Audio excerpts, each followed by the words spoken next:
Okay. You lie. Liar. It's the easier way. The actual way is Darius. Darius Darius. is just as easy. Darius. Yeah, I can see Darius. Darius. All right, I got it. I could feel Darren staring at me. Yeah, I let them know you would never correct them, but it's actually Darius. He told me that your name is like said a different way, and I said Darius. I was like, I know that's not right, but I don't remember the right way. I had to ask. All right, Darius. Let's do this, baby. Okay, here we go. You ready? All right, pulling up. All right, here's gonna set the backdrop. As the land of Arcadia crumbles, houses and villages, cities become rubble. Those who were lucky died in an instant, leaving the rest to squabble for resources. Pretty soon, all of Arcadia will become inhabitable. All that is except for the Anir Plateau, the highest point of Arcadia. Word began to spread, and soon any traveler able to move and attempt to make the pilgrimage to Anir, started new again. Whether it was to build a new home, find religion, or take advantage of the new power dynamic, the inhabitants of Arcadia were resilient and determined people not who would not fall too easily. Among these people, Chef Zeph, a wild, burly, fast-talking cat, brilliant work in the kitchen, but often overshadowed by his unsavory attitude, a vulgar tongue. Some might say, for a lack of a better term, he used to be a piece of shit. But with his restaurant destroyed from the ground swales, he found himself a new chance to start anew, a brand new, sorry, to rebrand himself and make a new name for himself, where for once in his life he could let his food do the talking.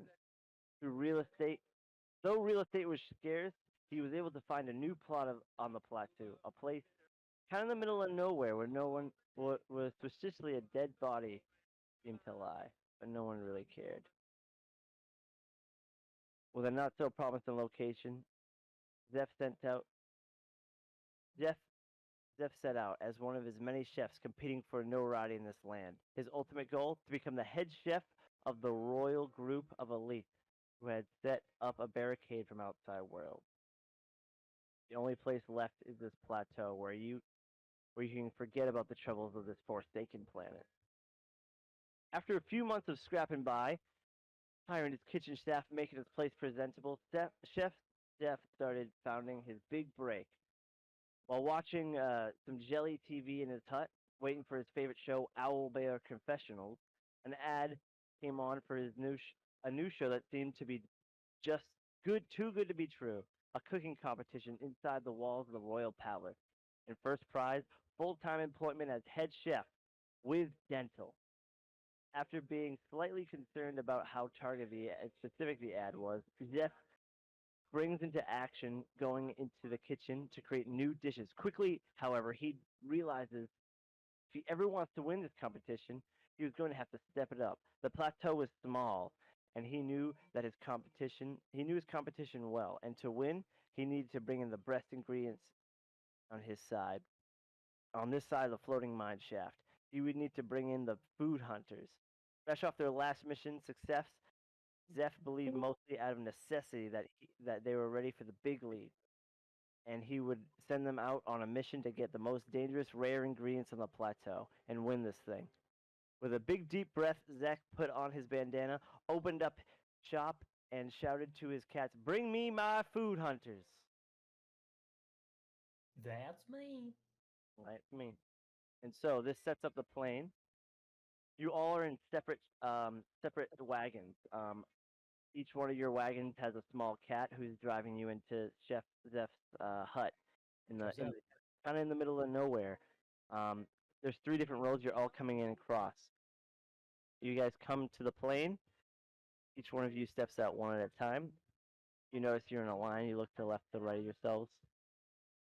Um, some of you may recognize each other. Some of you may not.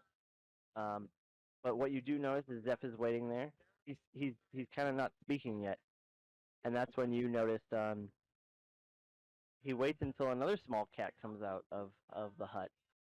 Um, he's wearing nothing but a belt, and on his belt there are many white hats with some words on them.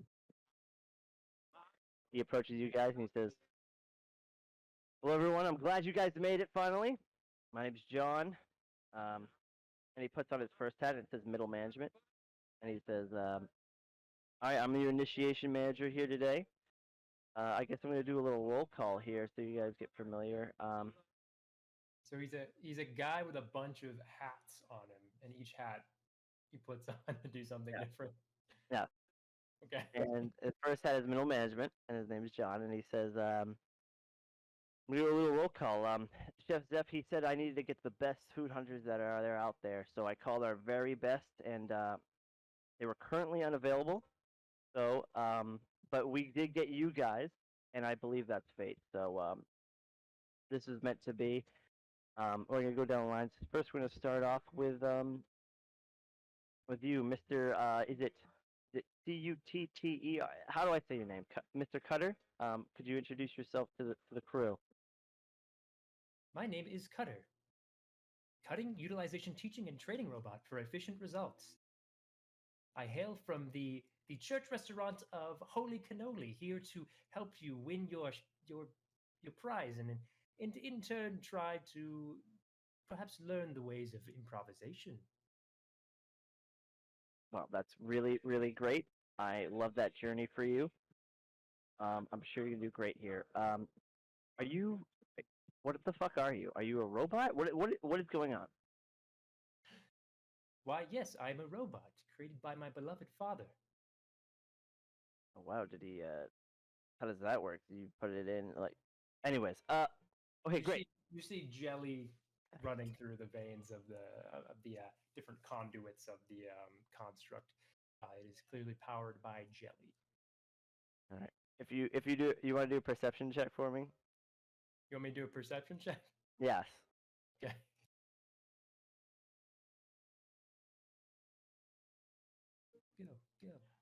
Go. I've got pretty good perception. Never mind. That's a 9. All right. Well, John believes you then. All right. So he says, "Wow, that's really great.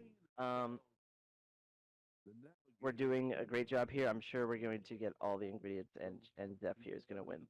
We're all going to get dental for sure." Next up, we have what seems to be Gino. Okay, so tell me about yourself here. Talk to the group here, Gino. How can you help us out in our little venture? I can definitely get you eggs and birds and bird parts and egg parts and yeah. All the talk about eggs and birds. Hubert's starting to flutter a bit, like I got nervously, anxiously. legs of birds, wings of birds. notices that, and he's John? like, "Oh, don't worry, little friend. I won't do anything to you. I'm an expert with birds. They like me. I like them, and I'm here to help." Gino, I don't Must protect. birds in my time. Does Hubert need to roll a deception check on that? No. I mean, Okay, it's real. Okay. Gino's being genuine here. He's not. He's not looking for eggs. Not at this moment. Okay. Not from If you Hoover. would like, I could show Not you from the proper form for cutting the fillet of the meat of the leg of turkey legs. Shit, turkey. You're not turkey. John starts looking through his forms. He's like, "Well, we don't. I don't think we're gonna be getting eggs, so that's great. But I'm sure it will come in handy. Finally, or not finally. Next up, I see we have okay, this guy's name is just Mercenary. All right, Mercenary. How like tell us a little about yourself. How you're gonna help us out? Before you see this this large cat man, pretty well built. He has a giant glaive across his back. It looks like it's been custom made to fit his size. He looks around. He takes a long look at what was your name again, Eric? Cutter. Cutter. Cutter. He takes a long look at Cutter. He kind of gets lost. You can tell he's getting lost in his eyes. He says, "They call me mercenary. I can get what you need, and I can make sure the others stay alive." All right, John starts to like clap and look at everyone else. Should we all clap? That's a go-getter. What do you guys think? I don't know. Okay, nobody. All right. Anyway, finally, we have our number 4. Okay, Is this an? And he looks over to Chef. It's like, is this? Hubert. Yeah. So what? Are you a person? How are you gonna help us? Am I a what? You say? Of course I'm a person. You've never seen an owlin before? And I kind of flutter up onto the table and land and kind of hop around angrily. And with me, behind me, comes an even smaller owl, my familiar, and just kind of like is fluttering around my head. And hold on, sorry, did you say this person is another cat people as well? Yep, he's a small cat person. So John is a small cat person, and Chef Zeph is a full-size cat person, the same size as Mercenary. So as best I can, I'm kind of like backing away, like on the table, away from Mercenary and the 2 other cat people, and going, oh, it's you're much bigger from up here. I'm Hubert. My friends call me Bert. You may call me Hubert. I'm setting away on. I'm very good at being alone so far, but I'd like to not be alone. So we'll see if my compatriots. And he kind of nods at the at Cutter and sorry, Frank. What's your character's name? Gino. At Gino. He he nods at Gino and Cutter, the non-cat people, and goes, "We'll see if I'm looking for compatriots that may handle my company more than 2 nights, and see where it goes from there. But I'm open to all kinds of adventure and learning about food and culinary arts, which I know little about at the moment." The culinary arts, you say? Why, I was built for this, my friend. Let me show you the proper cutting technique for maybe not birds. Let's pigs, perhaps. What kind of fool do you take me for? I'd be interested in any fillet that is not the fowl type. Cutter starts kind of like ghosting you, getting behind you. Like now, you just raise your arm a little bit like this. Make sure. Okay, John steps in and is like, all right, this is getting weird. So anyway, he's like, okay, so it seems that we got the cream of the crop here. Zeph, I'm sure you have nothing to say, and then Zeph kind of like steps up. He wants to say something, and then John takes off his middle management hat and puts on his HR hat, and he says, "Careful, Zeph." He's like, and so Zeph steps up to you guys, and he says, and he looks nervous. For what you guys know of him, he's a great chef, but he's not. He gets in a lot of trouble with what he says. So he says to you, "Right, guys, when you have a great food hunt, really proud of you. You look like some toxic food hunters. I just want you guys to get my cum guzzle ingredients and have an absolutely fuckable meal." And then and then and then John goes over and he takes them and just pushes them back in the kitchen. He says, "This is why we can't have nice things." And he pushes them back in there. And you can kind of get a feeling that John is like Zeph is the cook, but John does literally everything else, and he's trying to keep this place afloat. So then I was like, okay, that's enough for you. So then, John, what does cum guzzling mean?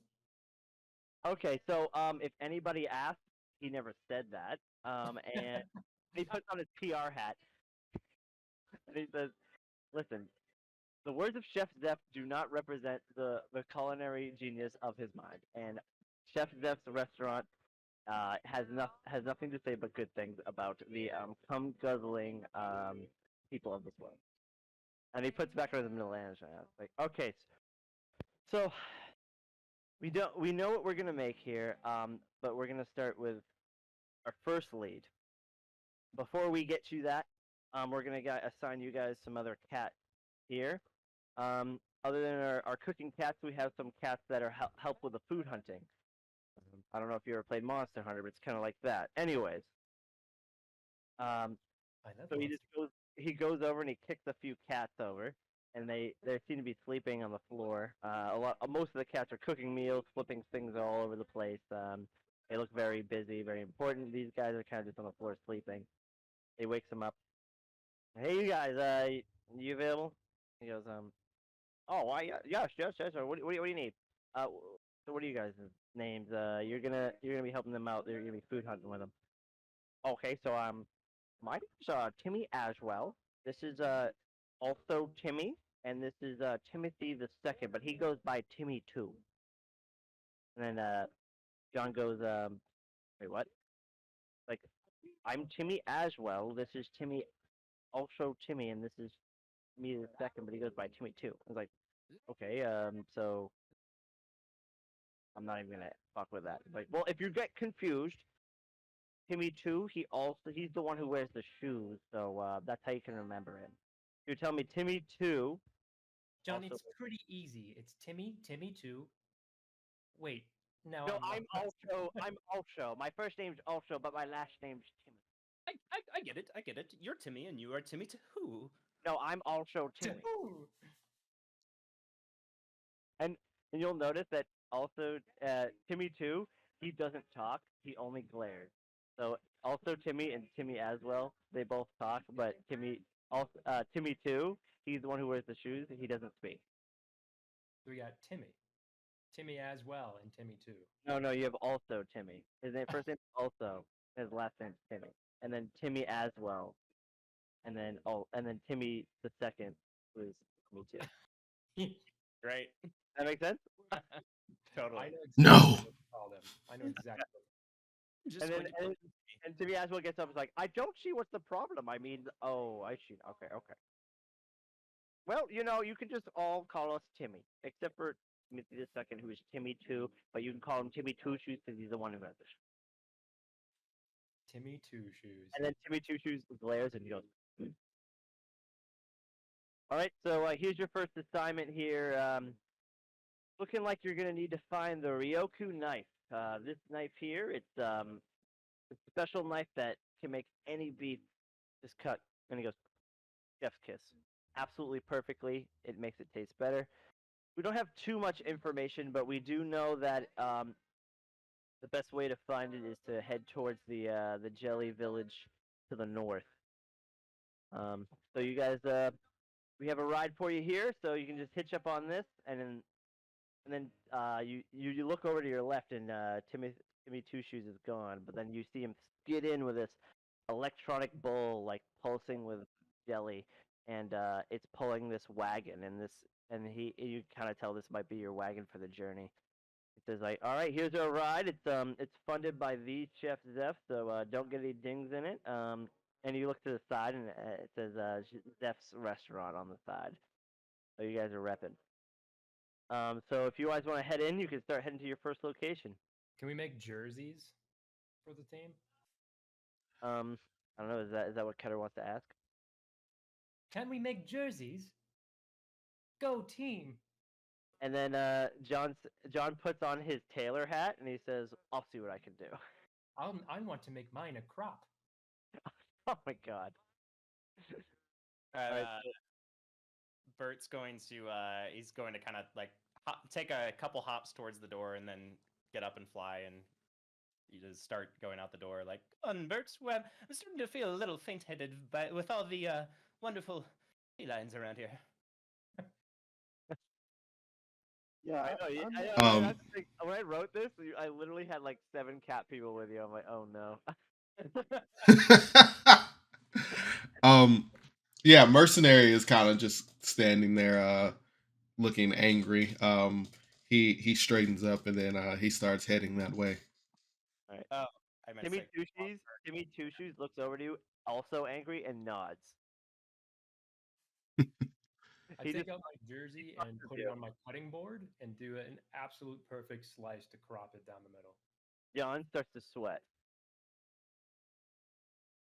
All right. So what number are you guys? Because now you all have jerseys. who? But Hubert's jersey is a little bit too big, just a little bit. Oh yeah, I'm sure. I am small size, so But he also made one for the other what's his name? for Ernie, For Ernie. Yeah. yeah, So he who also has a jersey. who's tiny actually. So They're I'm all small, he's tiny. So How he's does- like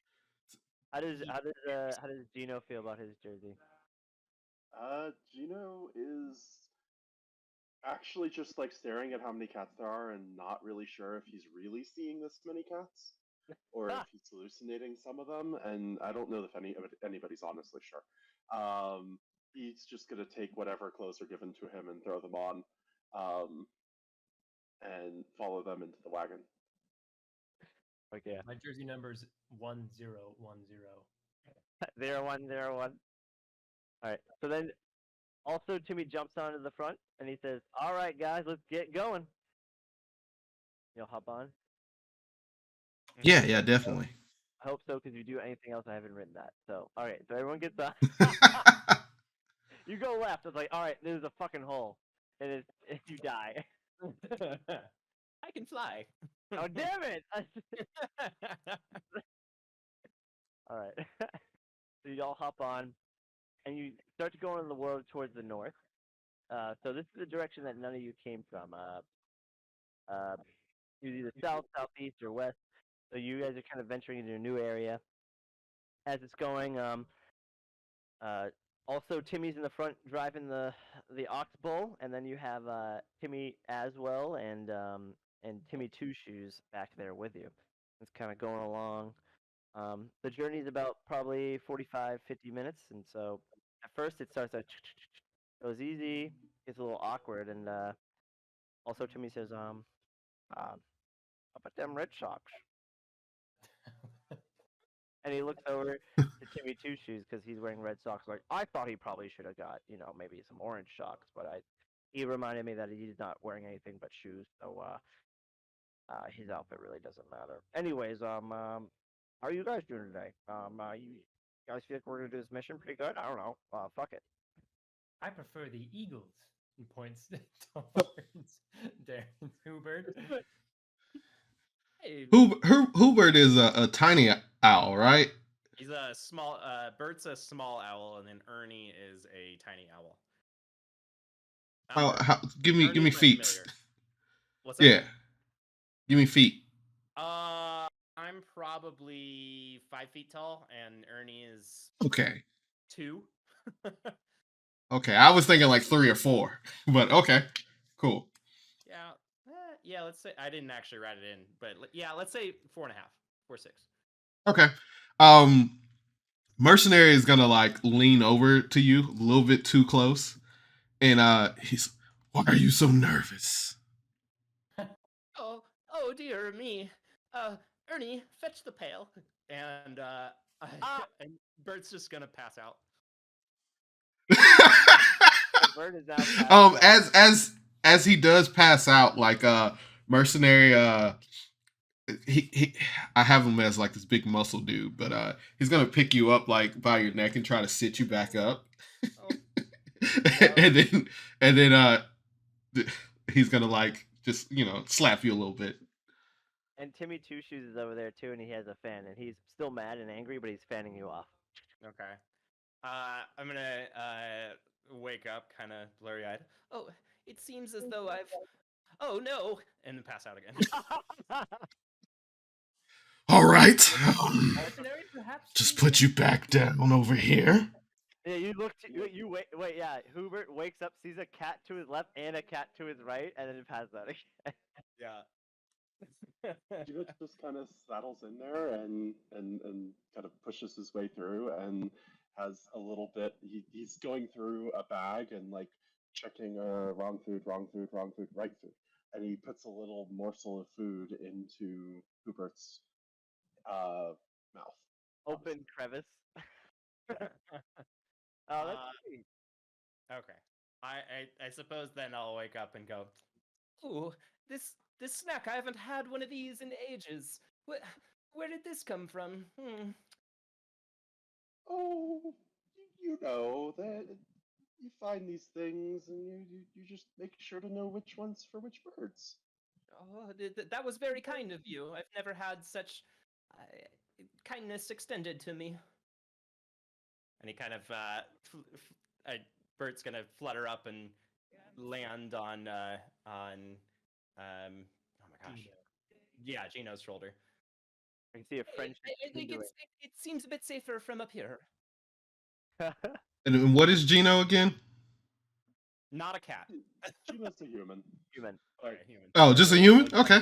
Wearing like a bird Perhaps suit. we should sit in the He's back. wearing a bird suit. Wearing a bird suit? Yeah, Like, are you trying to hide that you're a human? I probably should have everyone describe them what they look like.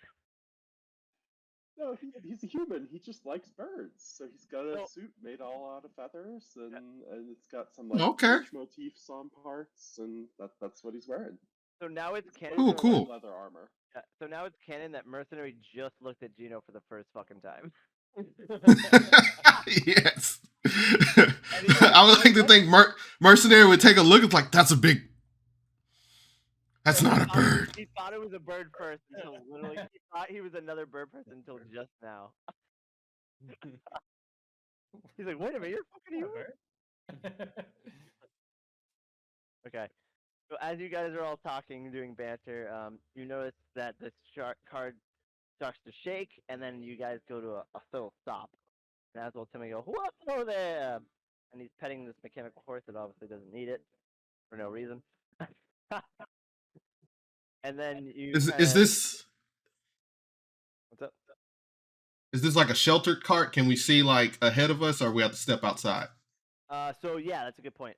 So it's more like a, if you can think of I don't know, like Cinderella, because like so you got your horse in the front, but then the carriage is kind of like this kind of barrel carriage, and it's all enclosed, so you can only see out the Okay. tiny window to the left and to the right. So Okay. you guys come to a stop, and there's a small window in the front too, kind of like a cab, so that way also Timmy looks back, he's like, I think we got some trouble. And all of a sudden you hear a rustling, and he's like, I think one of you guys should step outside and see what's going on. Mercenary instantly gets up and he starts reaching for the glaive on his back. And then he's gonna step outside.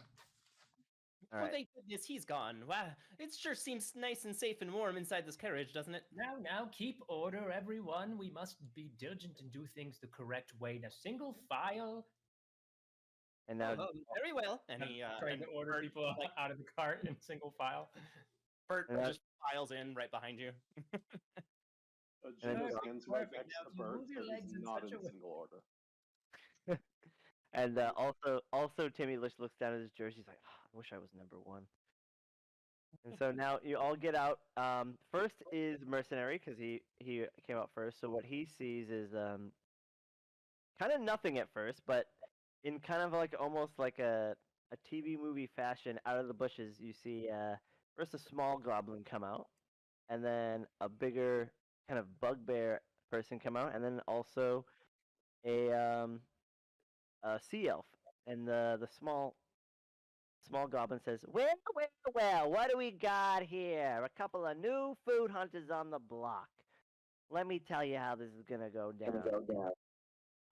You're gonna give me all the info you got, where you're going, and then you're not gonna go there, and we are, and we're gonna get the ingredients. So what do you think about that? And he cracks his neck, and then Bugbear says, yeah. First of all, Mercenary kind of steps up and he puffs up his chest and he's like, I'll tell you what. I'll give you to the count of 3 to get out of here before I kill you. Okay. Roll intimidation. And he's gonna use a racial ability. Which is Daunting Roar. Creatures, I don't know if they're within 10 feet of me, but if they hear me, they must make a wisdom saving throw of 13 or become frightened of me. Oh, jeez. And then if they're not 10 feet of me, I can step forward or wait till initiative. But he's gonna step as close as he can or within 10 feet and say, "Leave." What Okay. if I'm already frightened of you? Also, Hubert, from being too close, take the saving throw fruit, and if you fail, you pass out again. Yep. What is it? 13 wisdom? Yes. Intelligence, I'm quite good at. Wisdom, not as much. Oh shit! I need to open up this shit up. Oh no, wait, wisdom's not bad. You're proficient as a wizard. You're a wizard, Hubert. Yeah, 23. I think I'm Nice. good. Right. So you clench, and you're okay. All right, let me roll for this guy. Where are you guys rolling? D&D Beyond. How do I roll? So, How do I roll? I didn't get So- this far. so for D&D Beyond, I have remember Owlbear. I'm just gonna open it up and roll there. remember the encounter builder thing we were looking at? Yep. That if you just open that, it allows you to roll d20s or d whatevers. So you can just like look at the sheet of whatever creature we're fighting, Yep. and Okay, add so I can just open up the creature sheet and fight. Okay. just add the modifiers if they have a plus to wisdom. Perfect. All you have to do is open up the encounter builder and then the I have the creature up. I just didn't know where I could roll. Monster, create monster. Goblin D's nuts. Damn. So it's a wisdom. Wisdom. Yeah. Yes. Wisdom. Oh. This guy doesn't look too smart. All right, let's try it out. And then what does he have to beat? 13. All right, he pees his pants. So he says, "Yeah, and if you don't give it to," and you say that, and he goes, and he pisses himself, and he says, "Do you want our information? Because you guys look pretty cool." You know what? Actually, I think we could be friends. Yeah, he says to you, "I think we could hang out. We could be friends. What do you guys think?" And Gobby's like, and Gobby Jr. Oh yeah, you don't even know his name. This guy's name is Gobby, and he goes to the Gobby Jr., which is the bigger one, and he says, "I think these guys are pretty cool. What do you think?" He's like, "Yeah, they're totally cool. I don't think we should have stopped them." It's like, "Yeah, that's what I was thinking too." So, are we cool if we just leave, or like, do you want something us? Like, do you want to hang out? Can we hang with you? What do you want? So is it a goblin? I Is a look goblin- back at them. I look back at everybody else, and Goblin? It's a goblin, a bugbear, and a sea elf. and a sea elf. Yep. Well, first of all, your coherency is totally out of line. A goblin, and a sea elf. Why not another goblin, huh? Well, I'm a bugbear, but I know that people don't know about me, so I guess you can call me bugbear. And then Gobby Jr. goes, Goblin adjacent.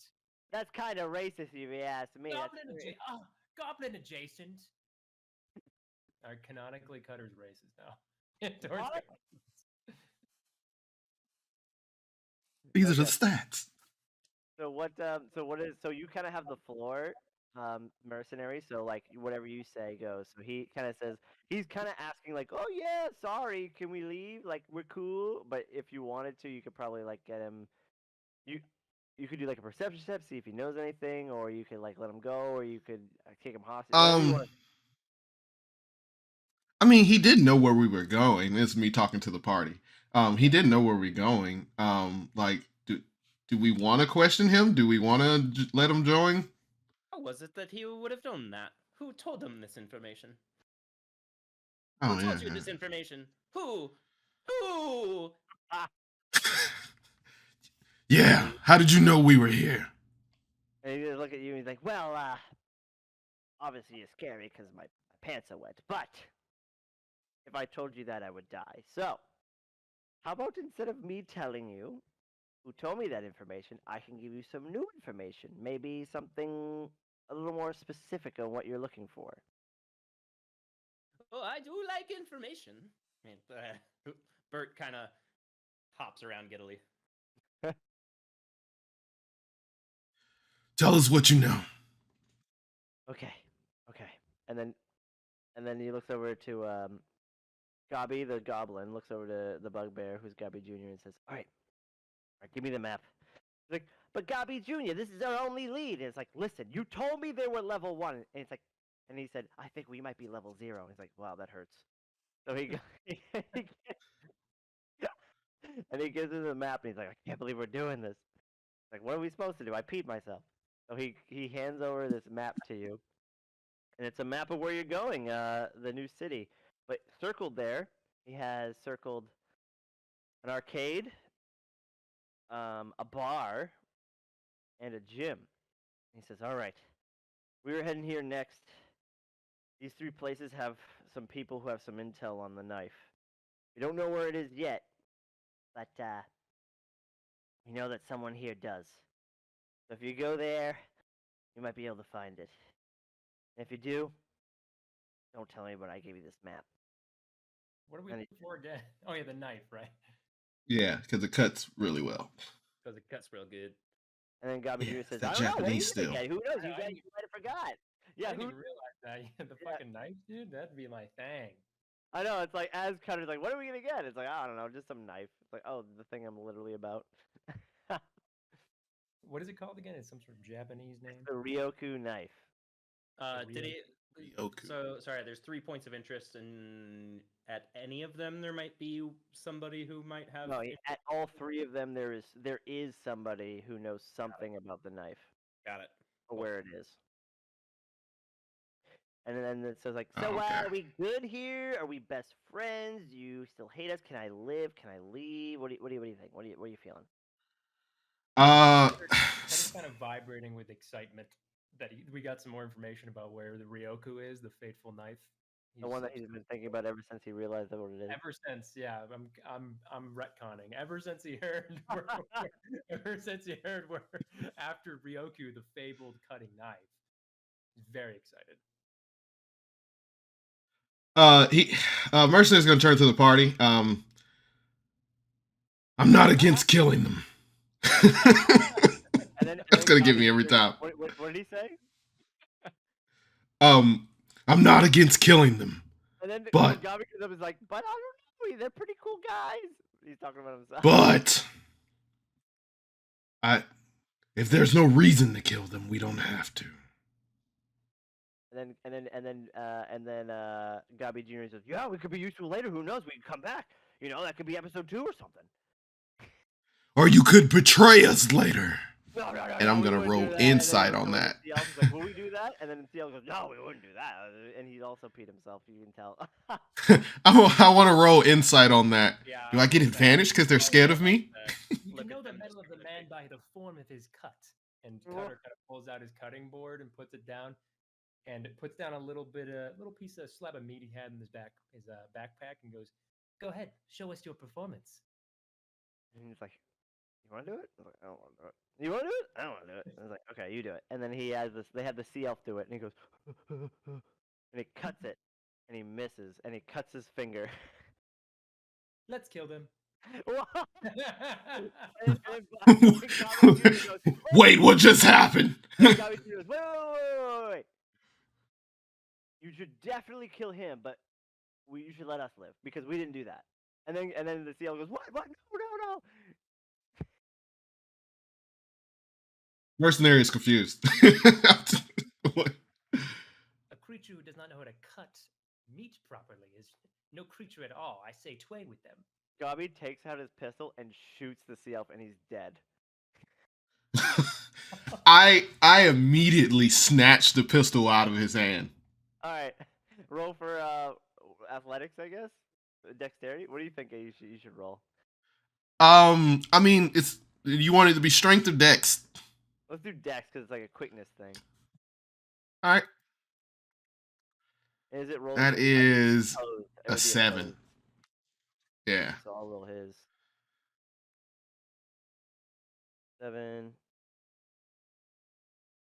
All right, so you roll take it out, and he pulls away and he has it, but he doesn't shoot because he knows you don't want him to, and he says, "Oh well, I mean, I was gonna kill. Obviously, he was lying, but we're not. So I was gonna kill him for you to show my loyalty, but I could let him live, if that's what you want to do. I mean, what I don't care what happens to him. And then he shoots I him. was just trying to. I kind of look like don't take my eyes off the gun, and I just wanted that, and Mercenary's gonna hold his hand out, kind of Oh, like making a he's like, motion to like give him the gun. okay, so you now have a gun. He gives it to you. Okay, I go back in the carriage now, don't eyeing care? the gun. It's just Yes, like So he literally came out. He didn't cut well. He shot him. You took the gun. and You went back to the carriage. I just go back in the carriage at this point. I have a toy. Now remember, Gobby and Gobby Jr., if you ever would like some cutting lessons, please stop by the Holy Cannoli. If you don't want to end up like that sea elf, at least. And he goes, okay. And they go and they leave. Gino's gonna play a short little tune over the body of the sea elf and then go join the others in the carriage. And then Gobby Jr. So Gobby walks off, but Gobby Jr. has one tear when you play the song, and he puts a little flower where the dead sea elf is. And he walks away. And now you guys get back in the carriage, but you now have new information on. That was pretty good because they have you fight him. You just intimidated him and just got it. So. And I got a pistol. Yeah, and you had a pistol at it too. I didn't think about that. I had him at a pistol. I didn't even think you guys could just have those weapons. So that's something to know now. It's a Glock, Classic. 12 rounds. All right, so I don't even know. Like, you can go ahead and add that to yourself. I don't know what that is in D&D, but whatever is close to that, whether it be like a crossbow or if there's pistols in there, just add that in. There is firearms. There's pistol. Okay, cool. So you get back to the carriage, and also Timmy goes, "So what happened? Was it cool?" It was just some goblins. They were trying to pull a fast one on us. That's so goblins, and then Horrible cutting skills. like that's so goblins, and then John comes on with his PR help, like, yo, listen, we can't be doing that. All right, guys, good job. It looks like you got some new information. Oh yeah, you also have jelly watches. I forgot to tell you that you have watches, and John can just shoot onto these watches, and he can be a little like kind of like Solid Snake and whoever the hell Solid Snake thinks. And So, is the guy with the hats with us? No, he's not. But he's on your watches. He's on the So you have watch. a little Okay. watch, and he turns it on like, all right, guys. When he job. pops up, I like start batting at it. You bad at it? And he goes, Yeah, just start batting at it. Cat TV. Stop. Okay, this isn't real. I'm not really on your arm. Okay, anyways. Good job, guys. Looks like you got some new information. That's really great because I was honestly just sending you a town. I had no idea where it was. So, you are exceeding expectations. I'm gonna let Zeph know that you're doing a fucking bang up job. Like, are those cocksuckers out there? Shut the fuck up, Jeff. And he pushes them back into the kitchen. And then he's like, okay, so also, Timmy, you're in charge now. Get them where they need to be. I need the info as fast as possible. I think there's some other food hunters on the job. So whatever you think is fit, I think you guys should do that. He says, okay, hits it out. So now you guys are coming up to the town. This city, it's gigantic. It's very big, but it also almost looks steampunky, half put together, kind of like. And you also are noticing that when you're coming up to the city, that it's always raining. It's just always raining, but the rain isn't necessarily rain colored. It's a little bit purple. And there's like moats and stuff. It just seems very wet, dingy. The pipes everything's rusted, just because of the constant rain. But the city looks very alive in terms of there's a lot of people there. It's booming, but it doesn't look necessarily happy. It doesn't look like a good place to live. You roll up and you kind of stop right in the front of the gates. There's no one stopping you. It's just kind of come in, come out. It's not really an important place to live. John, sorry. Also, Timmy looks over and he's like, "All right, guys. There's a lot of food hunters out here, and they're trying to get the information fast. So I suggest we split up. Who wants to go where? We have an arcade, we have a gym, and we have a bar. So I suggest that everyone goes for one. Since there's 4 of us, 2 of us should go to one of them. So where do you guys want to go? Now, single file line gang. Let's line up and create teams. On the map, does any one of them look in particularly colorful? No, they all look like shit. Okay. They're all like very dark. It's all like this place is kind of like I guess like in like if you could think of it visually, like kind of like almost like London. It's raining all the time, cobblestone. The ground's wet. But this rain, you can tell if you know it, like in character. If you know about jelly, you can tell that this is jelly raining all the time. Definitely If not then. yeah, if you don't, then you just think it's probably regular rain. Okay, now mercenary, I- you and I will hit the gym. You're obviously the beefiest among us. I And I'll need be a back in drink. proper form, and I'll spot you and shit. Shit. And then also Timmy pulls out his swear jar and he looks at you. Oh, oh no, oh no. I'm sorry. I'm trying this new thing where I be bad and improvise and such. And he jiggles the jar. Okay, ding a little copper coin in there. Okay, so there's one copper in the swear jar now. Uh, if you want to mercenary to go with you, you're gonna have to convince him because he wants to go to the bar to have a drink. Not saying like you can't convince him. No, it's just a suggestion. I mean, the most reasonable and ethical suggestion, but I guess whatever you want to do, mercenary. Yes, I thirst. So wait, I'm who's not going fucking with him. What did you say? Uh, mercenary is going to the bar. I think Cutter wanted to go to the gym. So that leaves the arcade. There's a bar, a gym, and an arcade. Bert kind of yeah, he's trusting a little bit more the cat person that didn't choose to just kill somebody where he could have.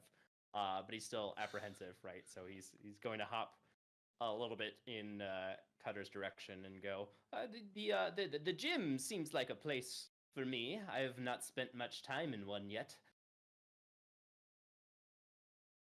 All right. And then You, Birdman. Hubert, I will show you the Gino? pumping form. Yeah. Hubert starts. Okay, I'm ready, and he kind of gets Gotta down do- horizontal, and he does push-ups with his wing. That's amazing. 10 push-ups, Hubert, perfect form. Shoulders to the part. You see Timmy as well's jaw just drop. He's like, this bird's gonna get fucking ripped. Gino. So then also Timmy looks over to Gino and he says, "Do you think you can handle the arcade?" I don't know why I spoke like it's literally Hubert. Do you think you can handle the arcade? It's an infectious accent. It really is. Yeah. So also Timmy is now a Hubert stan, and so he's only gonna talk like Hubert. Gino looks somewhat dazed, but is like, sure, I'll go wherever we need me to go. That's the attitude I need. Okay. So you're all gonna Guys, split our up. watches, gang, and be back here at 0400. Oh, I don't know. 400. Everyone puts it in their clock. Everyone has watches. And then, as Mercenary slaps the watch, John gets back on. He's like, "Stop slapping the watch! It's literally connected to my ears."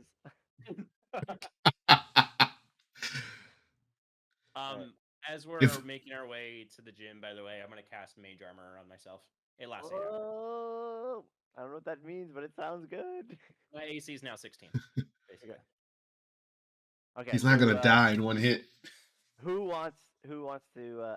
I'll leave it up to you guys. Who wants to go first on the questioning? Do you mind if we do actually? Because I still have like, that's a really good idea. 5 minutes actually, but still. Might as do it. well, right? Might as Do it well. up.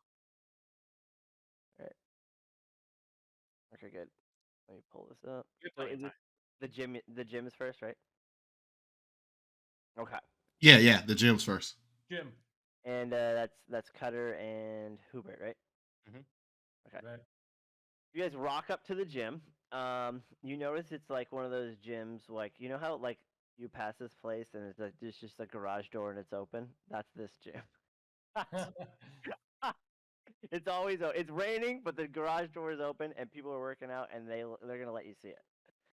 So you go up to the sign and you can see it says Raspberry Gym, and you walk in, and you want to roll a perception check.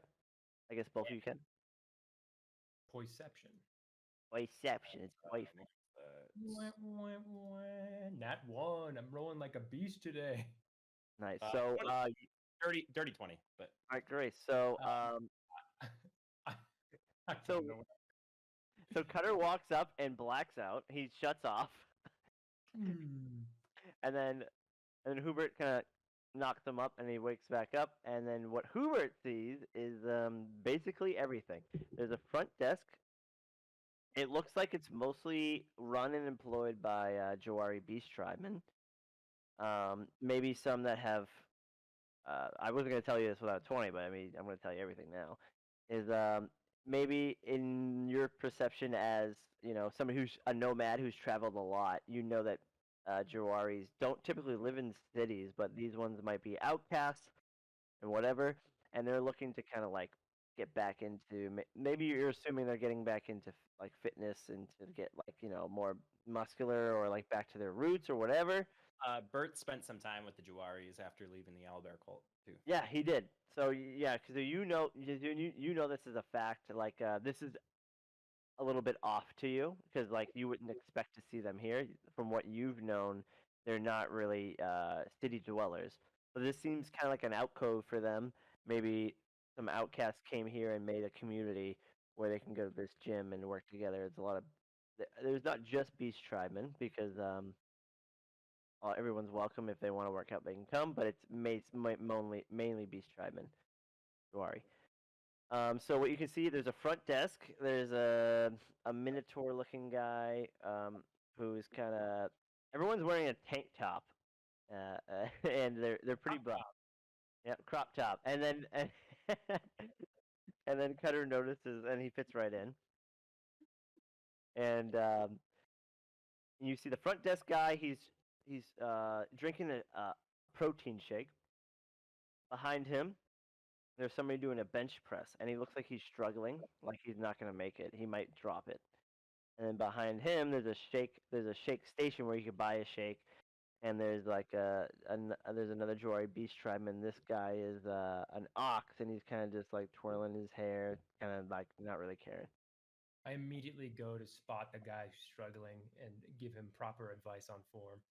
Alright. I'm flying excitedly towards the front desk.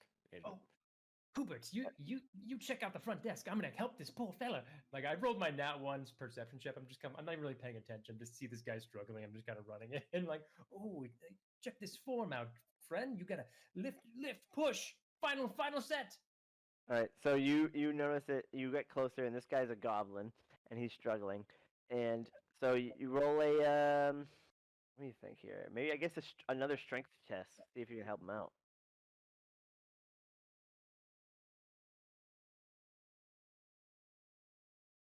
I'm gonna have That's a not nat 20, but a dirty 20. no way. Is that 20? Dirty 20, not nat.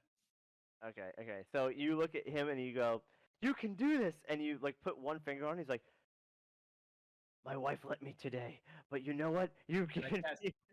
I cast guidance on him too. It gives He's got it. He's like, "I can't do this," and he lifts it up, and then he lifts it, and then he goes down, and he lifts 3 more, and he throws it back up, and he goes, "Oh, that's a good set," and he gives you a high five. good set. I kind of slap him in the ass. And he looks at you, and he's like, "You know what, man? I don't know you, but you got a lot of fucking. You're not just a robot. You got a lot of spunk on you." Spunk, you say? He's very touched by this. He feels as though he's in the right direction of learning how to be a bit more human and improvise. Yep. So now Hubert goes up to the front desk. I'm flying up excitedly, like, "Oh, Jawari! I didn't expect to see one of you here. Do you know Michael? I was well, I can't call him a friend. I didn't have very many friends in the tribesmen, but Michael, he was somebody I admired. And what are you doing here?" I'm gonna roll to know if he knows Michael.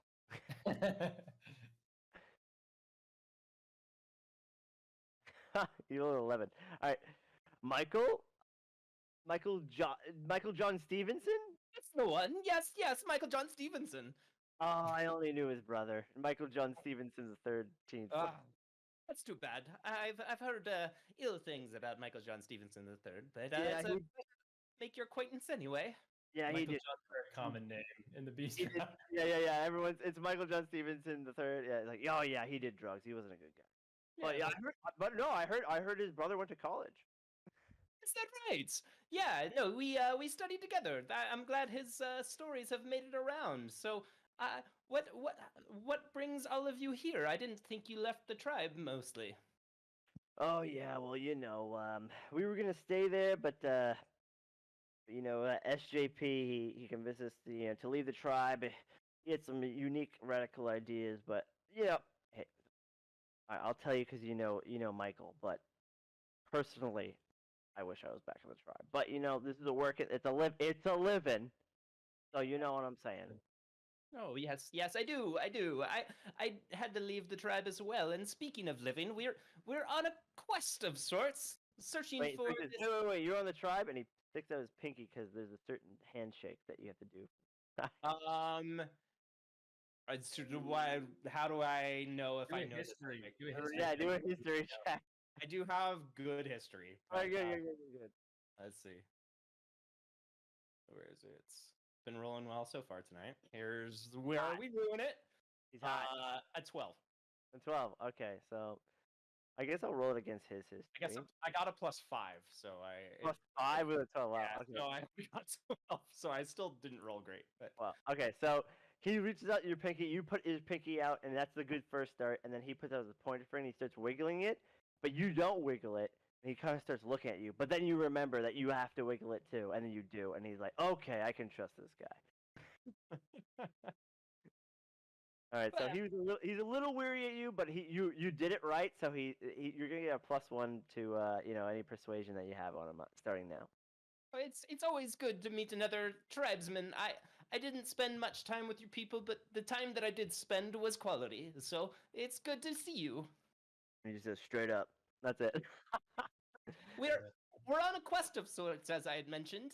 We're looking for a sword that is of great renown for culinary arts. You hear Cutter in the background go, Ryoku knife! That's the one. That's the one. Knife, alright? I don't know too much about that kind of stuff, but like I said, my boss who got us here, he might know a thing or two. He was actually from that area. I don't know where he is right now, but if you talk to the guy making shakes, you might be able to find him. Where is this man making shakes? I will tell you, but I wouldn't be doing my job to say, you want to sign up? Sign up. I'm sorry, for what? It's only 12 copper coins a month, and you could use this gym anytime you want. And we have personal trainers, and the goblin that Eric just helped out, who literally couldn't lift anything, gives you a thumbs up. He's a personal trainer. Oh, oh dear. Well, yeah, I'm here to see things that I've not seen before. But my most practiced form of lifting is lifting a book to my nose. So is that a yes? Let me think on it. I'll sleep on it. In the meantime, where this shake master? He points over to where the shake master is. It's in the back, and then he looks just very disappointed. He's like, "That's gonna be on my fucking. That's gonna be on my review." Take it out of my bag. I'm sorry, my friend. I'm gonna like. He sticks fly out. He has one tear down. And he sticks back his pinky out for the handshake again. Yeah, I'll do the handshake again. All right, This time nailing the wiggle. You're nailing the wiggle this time, and he smiles. He's like, "It's all gonna be okay."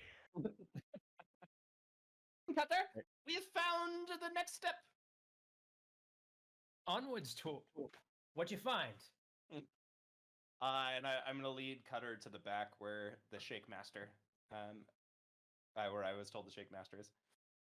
Did you find the Ryoku knife? Where is it? We found potentially a lead.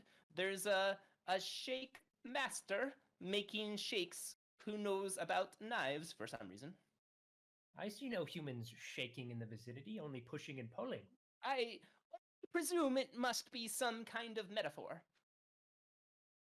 Has to be. So we look around for somebody shaking around, maybe in a metaphorical sense. In the correct room, I'm assuming, because he pointed to the room, and we're looking for somebody shaking. All right. And you wait for 27 minutes because no one does, and then finally somebody orders a shake, and you see a guy start shaking a shake, and then you know it's him. He's Shaking right We- there, Cutter. We look at each other. Shake. And you guys bolt over to the shake master and knock over the fucking guy who was ordering the shake. And Me, sir. now you have to roll nothing because you did that. You just did it. And then the shake master's like, "Oh, yeah, how may I help you? Do you want? Would you like a shake?" Oh, would take is information. Well, and maybe a shake. But first, information. All right. And he says, "Are you a member?" You see, I had decided to sleep on it. Ah, the classic sleep on it. And then he goes, like, "Yeah." The guy always from the front goes, "Yeah, they decided they're gonna think about it." And it's like, "Okay." He's like, "Is he cool?" And then he shows him the pinky, and he shows him the other pinky. He says, "He's cool." All right, what do you want to know? Well, we're told we're on a quest of sorts for a knife of culinary expertise. The Ryoku knife. Yes, that's the one. That's like, the guy's just like, "What?" And he's like, Like that we worked ourselves into a shtick, Eric. "Yeah, okay. I don't know anything about the Ryoku knife, but I think the boss does. I could call him down here, but I'm gonna let you know in advance. Kind of fucking weird. You want to buy a shake first? I think that could help. What are these shakes consisting of? Oh, I'm glad you asked. He gets really excited. Oh, He's- no. we got fucking buffberry blast. We got fucking ripped raspberry. Whatever you want. You take a drink of this, you're fucking pumped for life. I can't tell you what's in it, but it's really good. I swear. Well, And he flexes, and he looks strong. I do love berries, and I do love. And I'm gonna do the thing that owls do, where they like get kind of big in their chest and stuff, like they're full of air. I do like getting pumped. All right, you do that, and he's like, "Oh, sweet, I'll give you a discount." And he says, "You normally they're 5 copper, but now they're 4." I also need to be pumped every once in a while. Points towards his exhaust where like the jelly goes in. And he looks at you and he says, 6. Yes, Cutter, let's get pumped. All right, so now I guess you guys all have 50 copper. That's what I'll say. So, but if you want to give him some copper, I reckon put 50 copper in. I do not require sustenance, but please. I purchased one for Hubert. Ooh, for 6. Mm-hmm. Okay.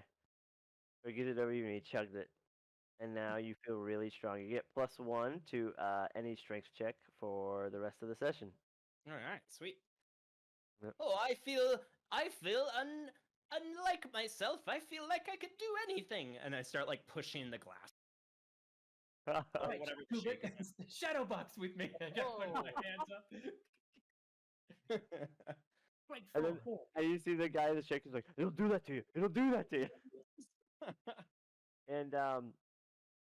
And also but also you also feel a little angrier, like a little bit angrier, like something like if somebody said something wrong to you, like it could tick you off a little more than usual.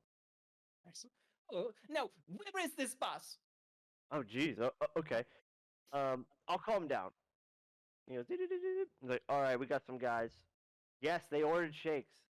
No, they're not members yet, but they're thinking about it." And the I'm guy in the sleeping front on it. and the guy in the front says, "They're sleeping on it." It's like, okay, all right, no, yes, okay. And he hangs up. And he's like, "All right, he'll be about in 5." And then he's immediately down. He didn't take 5 minutes at all.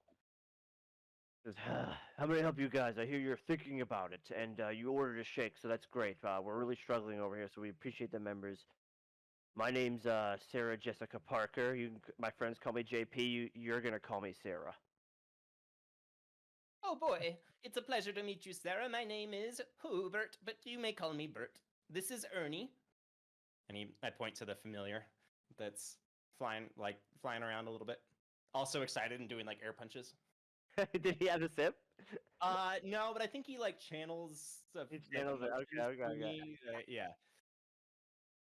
this is Cutter, my compatriots. It is me, Cutter. Your gym patrons have great form. Oh, thank you very much. They're great. You want to roll insight? Okay. We are on a quest of sorts for a knife of culinary interest. Oh yeah, what The kind of, Ryoku knife. That's the one. That's the one. once Cutter whispers Ryoku knife into his ear, he starts to sweat.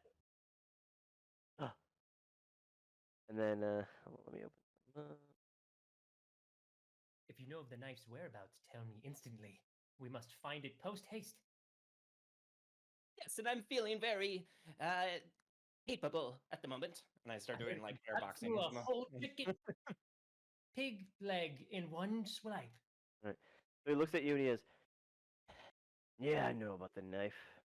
Swore I'd never talk about it again. I'll tell you what. You can beat me in a bench press contest. I'll tell you everything I know about the knife." Oh, I could do anything, I'm sure. Hubert could outbench you any day, right, Hubert? Yes, that's right. That's right. He's like, "Okay, we don't normally do this often, but..." And then there's a button that says bench press contest next to him, and he slams it. And then you start hearing, and this is where it had music, but I don't have. Oh wait, no, let me pull it. Nah, we're not ready.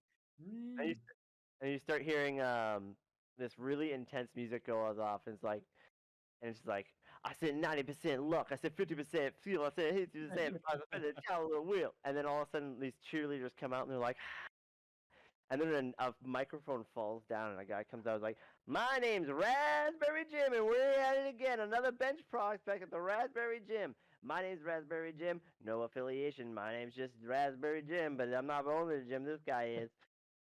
And he's like, "And here we go." And so like he starts loading up the bench, and then all of a sudden everyone just stops what they're doing and starts crowding around, and you can kind of get a feel like this actually does happen a lot.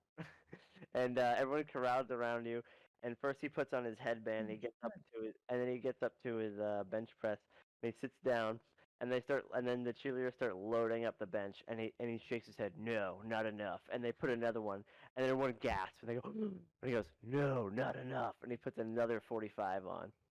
And then first he's gonna roll, and he's also been drinking shakes. Here. Man. Horrible. All right. So then he starts lifting it up, and he's starting to struggle, and everyone's like, "JP, JP, JP, I have a JP." question. Yeah, what's up? Could I cast a spell on it? Yeah, go for it. What is it? Thinking the I same want thing. to cast command and What? command him to drop it. Okay. Is it Okay, what does he have to do, and what do you have to do? He has to make a wisdom saving throw. He has to beat a 13. Okay. Wisdom? Mm-hmm. Okay.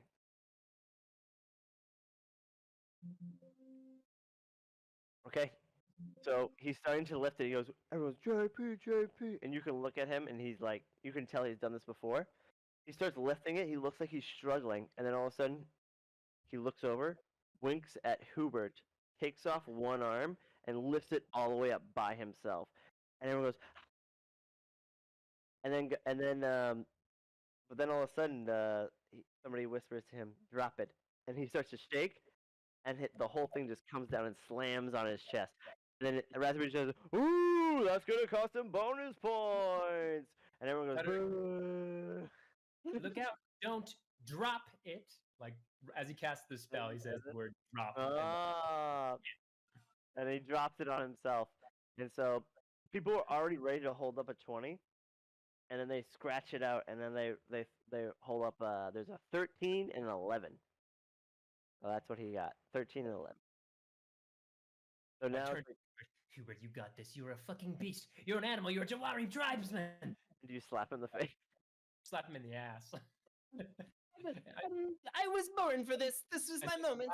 The slap I give him in the ass is guidance, so we get that. Okay. They give him another plus what? Plus what? He just He's that- reroll. His next check. He gets what?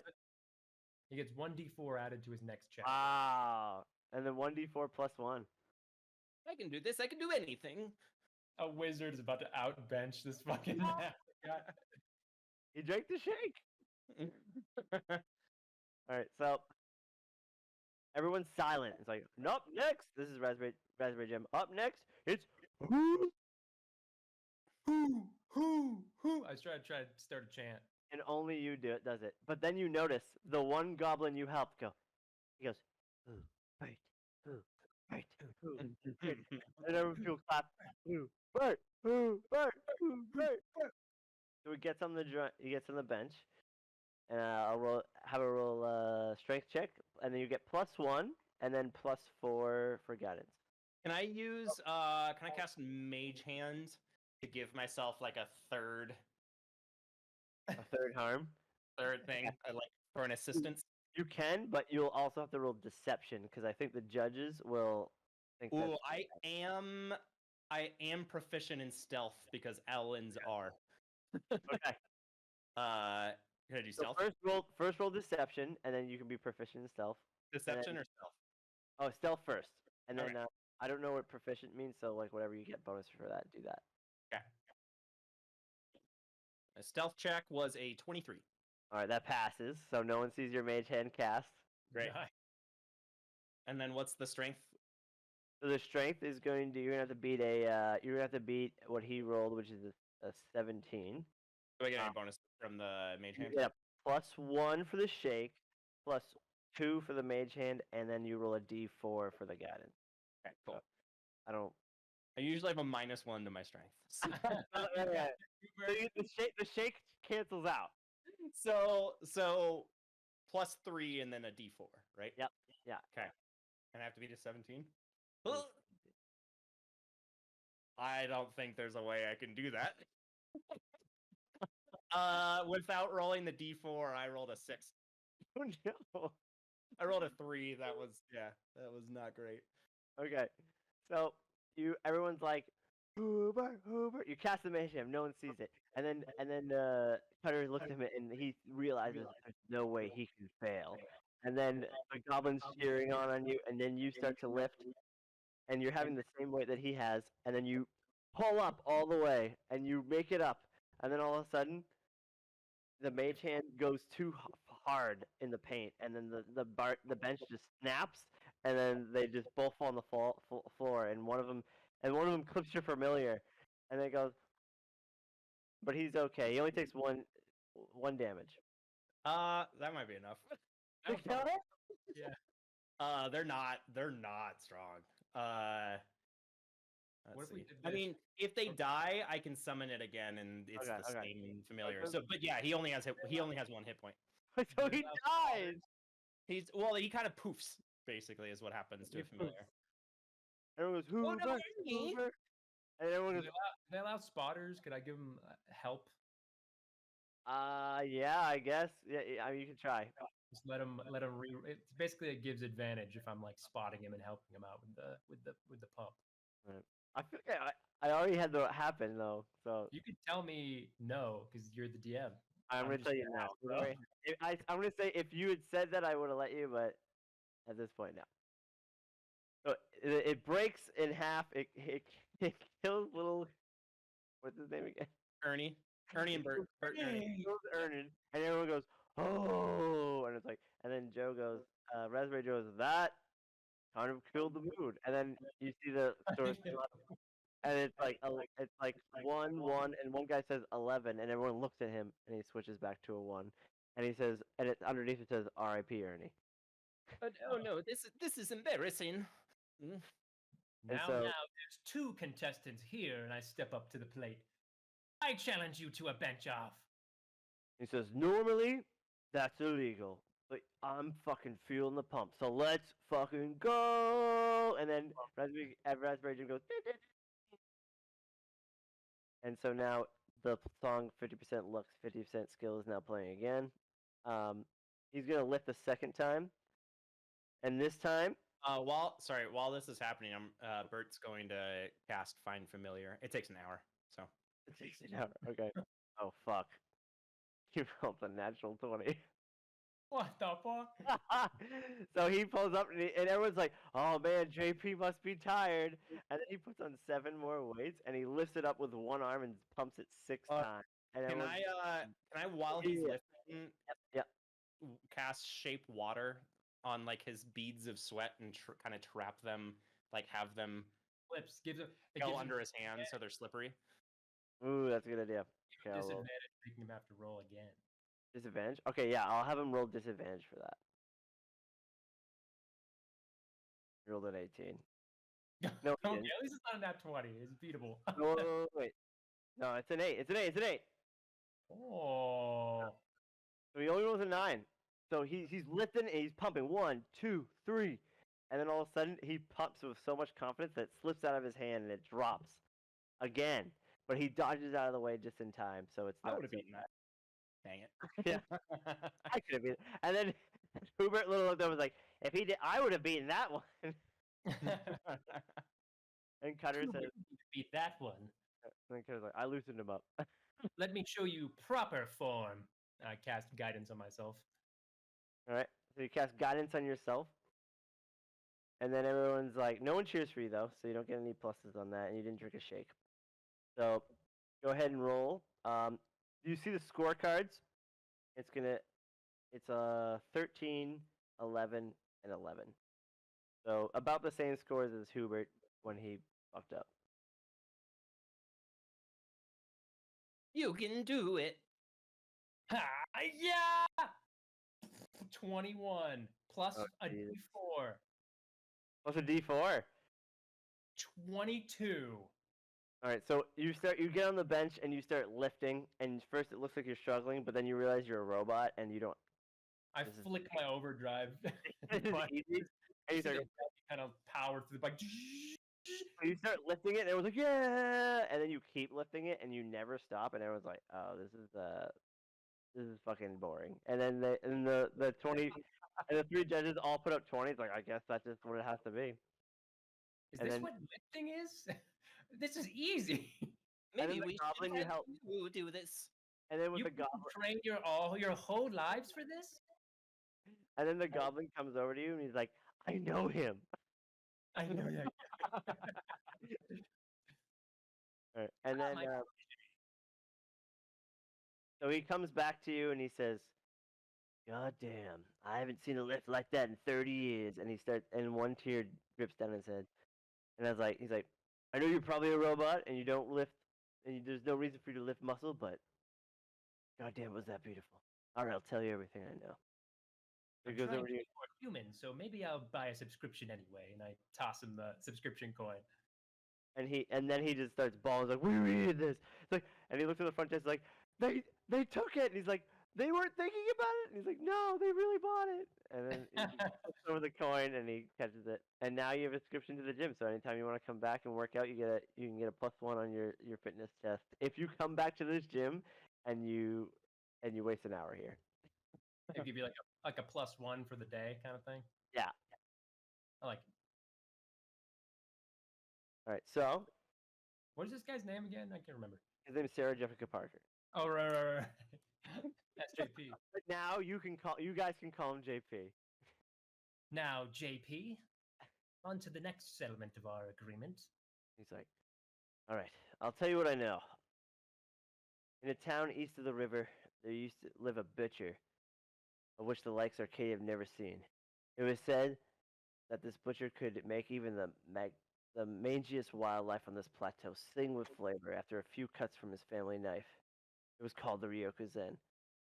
Some say the blade was so sharp that not a single microscopic drop of the meat's flavor was lost. Others say it contained the talent and skill set of each butcher it wheeled before it." I'm doing the equivalent of coming for robots. Ew! You're jellying. Jelly's kind of oozing out a little bit. You notice that that also Timmy was with you the whole time, and now he's kind of freaked out about that. And now Hubert also noticed that also Timmy's with him and gets a -1 to his constitution because he's about to pass. Yeah, fair. Anyways, hell, some even thought the knife was imbued with some sort of magical peanut butter energy. Regardless of what you thought, once you got a bite of that meat with a butcher, He didn't really care. All you knew is that there was no way of going back to anything else. With his shop thriving, the chefs around the plateau started taking notice, and things were looking good for the butcher in the land. That was until that god-forsaken peanut butter hole opened up in the middle of the town. I don't really know what happened after that, but I can tell you, there's probably someone around this town that does. A lot of people from that sinkhole live here now, and I'd say if you check out the arcade or if you check out either arcade or the bar, someone's gonna know about it. Also, can you stop coming in my gym? I'm sorry, I just You the see, Rio look, again is a you look under you, and then there's a goblin like cleaning up the jelly on the floor that you've left. is it my goblin lifting friend? No, this guy just works here. He's a different guy, He okay. says it's 11. You need a living. Could you teach me about this living, my goblin friend? You're looking at it. Wow, interesting. Writes it down in the notes. Like, anyways, yeah, you can come to my gym at any time. Thanks for becoming a member, but please stop coming on my floor. As long as you stop talking about the Ryokuzen, I can make that promise. Dude, I didn't even want to fucking talk about it. You made me. What was it called again? Nothing. Go ahead, say it. I'm not gonna say it. Listen, I'll say it if your friend signs up. Has it been an hour since Cutter started lifting? Yes. Okay, cool. All right, so Ernie's back. Oh boy. The pressure. I don't know if I want him to say it either. And then he looks at you. Okay, I'll give you, if you don't sign up, I'm gonna say it again.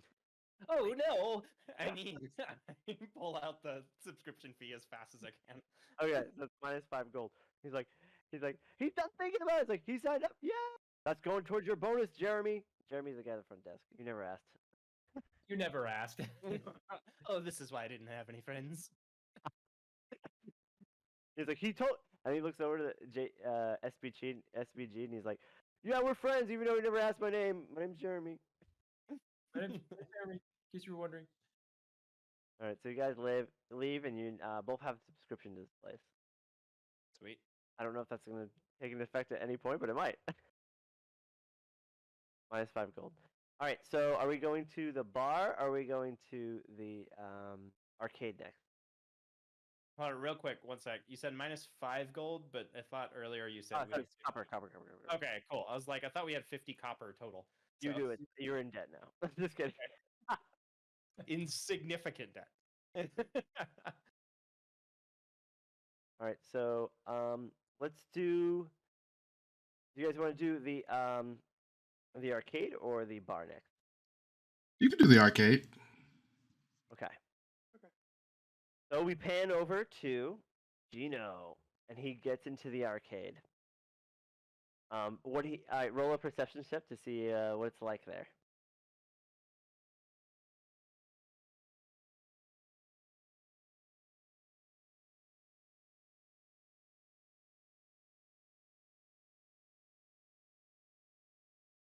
Well, he rolled a 6, which seems consistent with him. So he steps in, and he notices there's a lot of boxes with bright flashing lights, and it's kind of overwhelming. And all you can really notice is the guy in the front desk, and he seems kind of you don't know. He seems like a guy. So I think Gino has a feature because of his background by popular demand, where he can basically um, any place that is kind of normal, he can find a place to perform. Oh, that's great. So I think he just wants to walk up, he finds kind of like a box to stand on or something like that, and just starts playing his flute, kind of riffing off the music that he's hearing coming from the flashing light boxes, if there's He's any. making bit music. That's amazing. 8-bit music from a flute. So he walks into the middle of the floor, and a guy you can see. He has 3 crates, and he's loading up the crates to with a bunch of coins to put into the machines. And he takes up the first one, he puts it on the ground, he puts them all in. He takes up the second one, he puts it on the ground, he puts them all in. And he's about to take on the third one. Gino says, "Perfect, a box!" And he starts standing on it, and the guy's like, "What the fuck?" And then you start playing the flute, and at first he's very mad, but roll a performance check now.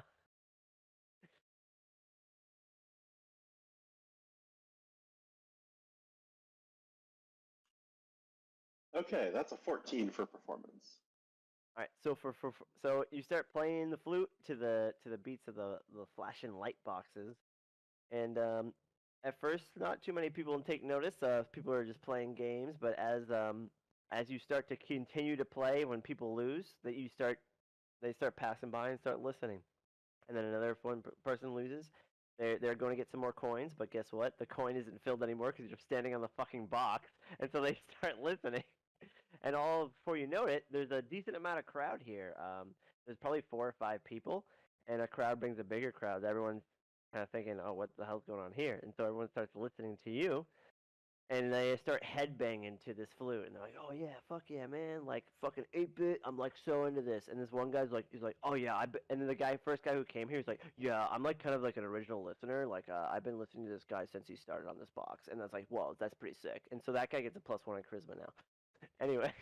And I've got a gong too, so I imagine I've I'm doing like that street performer, multiple instruments at the same time kind of movement Oh, here. okay, so you're doing more than one. So you're playing the flute and the gong at the same time.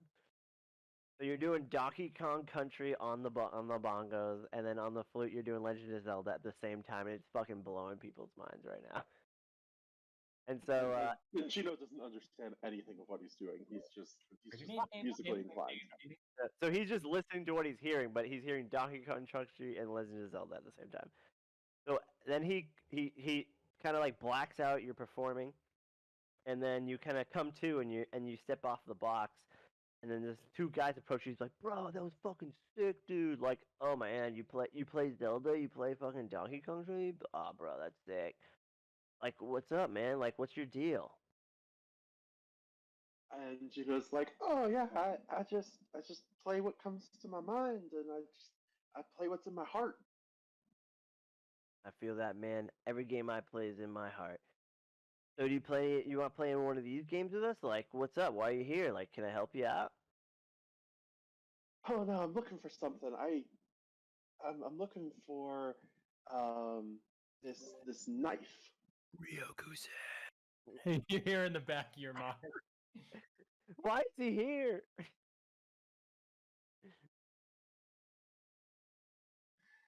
Yeah, no, I'm working with I'm working with this old man, and he's looking for this knife, and I'm just trying to help him find the knife of his dreams.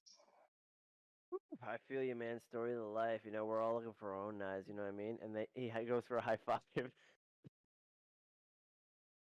And Gina's gonna high five him. Okay, now you have +1 when you talk to him. All right, and so now he's like, "Well, I don't really know much about knives, but those guys over there." He points over, and there's like a bunch. You look over, and there's a bunch of like tough-looking dudes in a corner. He's like, "Those are the arcade gangsters. They run this place. They know a lot of information, but you're probably gonna have to beat them in a game if you want to talk. They kind of like bully people out of there. There's either those guys or I don't know. Maybe this kid seems pretty interesting." And you look over at this kid over here, and he's like banging on the machine. He's like entering the coins, and they're coming out, and he's just like looks frustrated. Like he's been coming here a while too, and honestly, he looks a little crazy to me. But if you're looking for a magical knife, maybe you'll know something. So I go with those 2. But my name's Josh Daniels, and he gives you his card, and he's like, "And I'm down to fucking party anytime." And that's all I said. Josh, I'll put you on the distro list. And he takes his card. Yeah. And then he high fives his friend. He's like, "Do you see that, dude? I got the Donkey Kong guy to get my card." You'll never see him again. Nope. And Chino doesn't even pocket the card. It just Gross. falls to the floor Falls on the after he ground. walks away. Amazing. And Gino heads towards the crazy kid because crazy is something Gino knows how to deal with. Okay, so he heads over to the crazy kid, and you're looking at him, and he looks to be putting in a coin, thinking about it, shaking his head, and hitting the eject button, and then putting in a coin, and then shaking his head, and then putting the eject button in again. Game got you down, kid? He's like, oh, my name's Jimmy McCoynston, and I love coins and I love games, and I don't know what to do because every game costs a coin, and I lose a coin, and I play a game, and I don't know what's going on. Do you need some inspiration, friend? Do you want me to play a little tune so you can beat that game? I don't know, man. I don't even know if I want to play the game. Maybe you could help me like get other people's coins, and then I would have to. I could have my own coins, and then I could use their coins to play the games, and I'd have everything I wanted. That makes more sense to Gino than it probably should. Because yeah, he's not all there. So he's gonna be like, yeah, where can we get more coins for you? Okay, well, I think that usually people they like their coins because I like my coins. I get it, but they're not me, so they should give them to me. So I'm thinking maybe like we could either. I'll leave it really up to you. I didn't think this far ahead. I just really don't want to lose coins, but we could like steal them or make them give them to us or fight them for it. Like I don't know. You look pretty strong. You're a whole full-grown human bird guy with a suit. Who the fuck are you? My name's Gino. Oh, my name's Jimmy Mick. I I have was coins, but I told you that already. Sorry. I was the one playing the flute earlier, and Oh, and that was you? gong. Yeah. I thought that was the Donkey Kong Zelda matchup. That was pretty good. Maybe you could play for like other people and put like a little tip jar down and they'll give you the coins. I've seen that on the buses and stuff. They suck though. You're pretty good. You might be able to get some coins. Gino's giving him this look of I never thought of that. Get tips, yeah. And he actually goes back over to the box to look around to see if anybody like started a hat or something without him even noticing. Wait, No. you can make money off of playing instruments? And this kid looks at you like, I'm your manager now. So now you have a manager and his name is Jimmy. I got coins. Jimmy, I got coins. So Jimmy, I got coins. Do you know anything about a magical special chef's knife? Oh, that's a good question. Well, I kind of do, but I'm like, I forget a lot. And what makes me remember is coins. Do you get that happen to you? Other things make me forget. Oh, dark. Yeah, that's deep. And then little Jimmy I got coins is like, we're gonna sidestep that one. Do you want to find me some coins for me? And I can tell you the information. Yeah, how many coins do you? What are we talking about here? Are we? That's a good question. I was just thinking one coin, but I heard you playing. Maybe, what if we get like 15 coins? I could play 15 games. What do you think? Are these coins just basic coppers? They're one copper, but you have to put them in the machine to get them, and so they're like, Oh, okay, so they're tokens. They're arcade yeah, tokens. yeah, yeah. Um,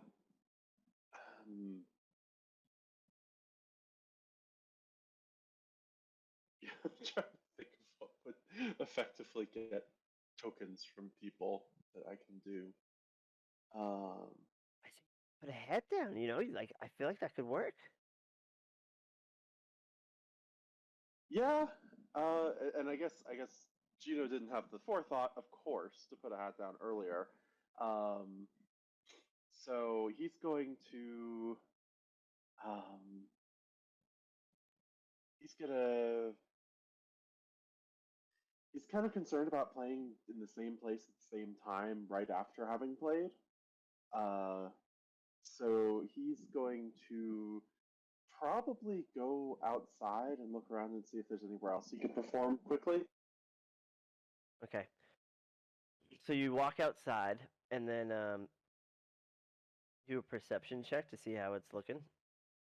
Oh, that went so well last time.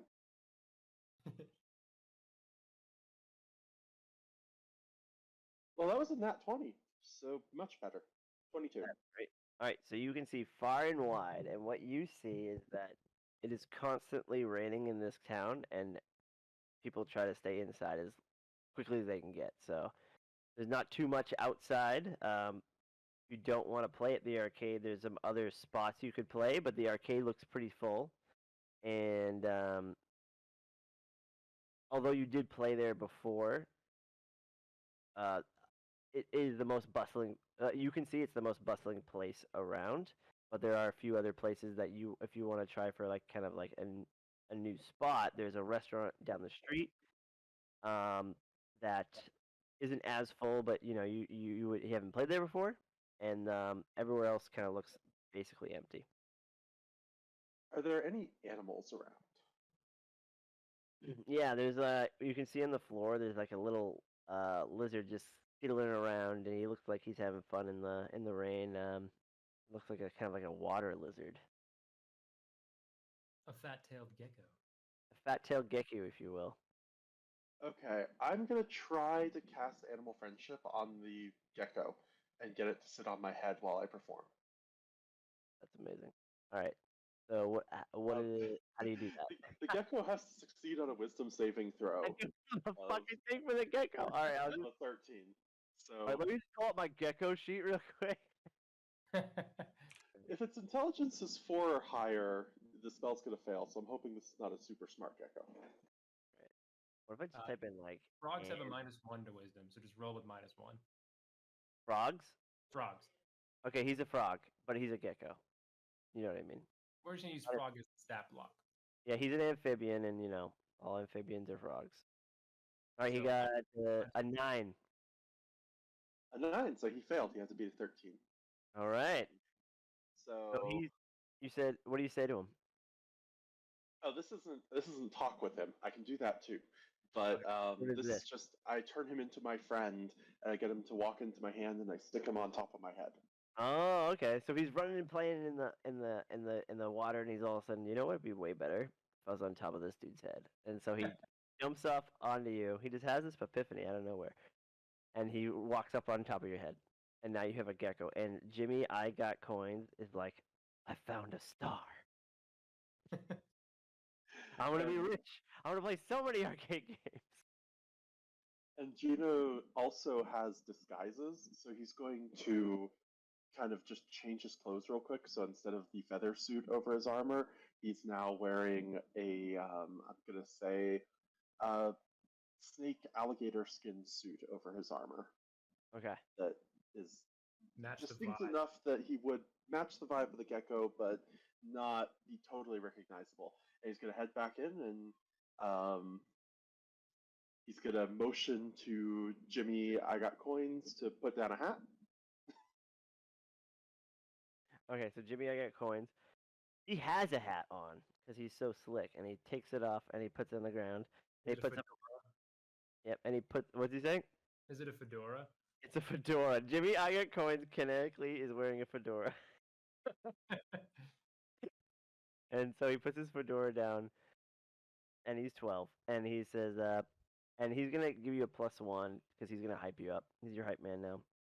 He said, "Everyone, gather around. See the lizard guy with a lizard on his head."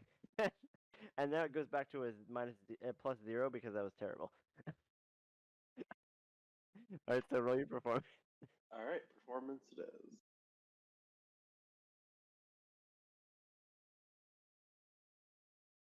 That was a 13 this time. Okay. Wait, so you want to roll an advantage for your lizard friend to help you? Oh, sure.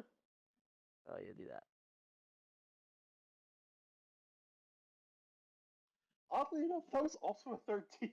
All right, so he's vibing with a 13. So a similar thing happens where people you go back. Wait, sorry, did you go back to the arcade or did you go to anywhere else? I went back to the Yeah. arcade. I just Okay, cool. disguised myself so I'm not recognizable, theoretically. Cool. So everyone comes up and like, "Whoa, dude! Like, there's so many different dudes playing sick music here today." It's like, and then you see the first guy come up, and he's like, "Oh yeah, I gave the first guy my card. I'm gonna give this guy my card too. They probably love it." And so they start like same thing happens. Somebody loses, they come in, and they're vibing, they're killing it. People start throwing in coins, and oddly enough, looks like you got 13 coins. So it was pretty good, but not enough to sway Jimmy. I got coins. So after your performance, you jump off, and then the guy who puts the coins in the machine goes, "God damn it, not again!"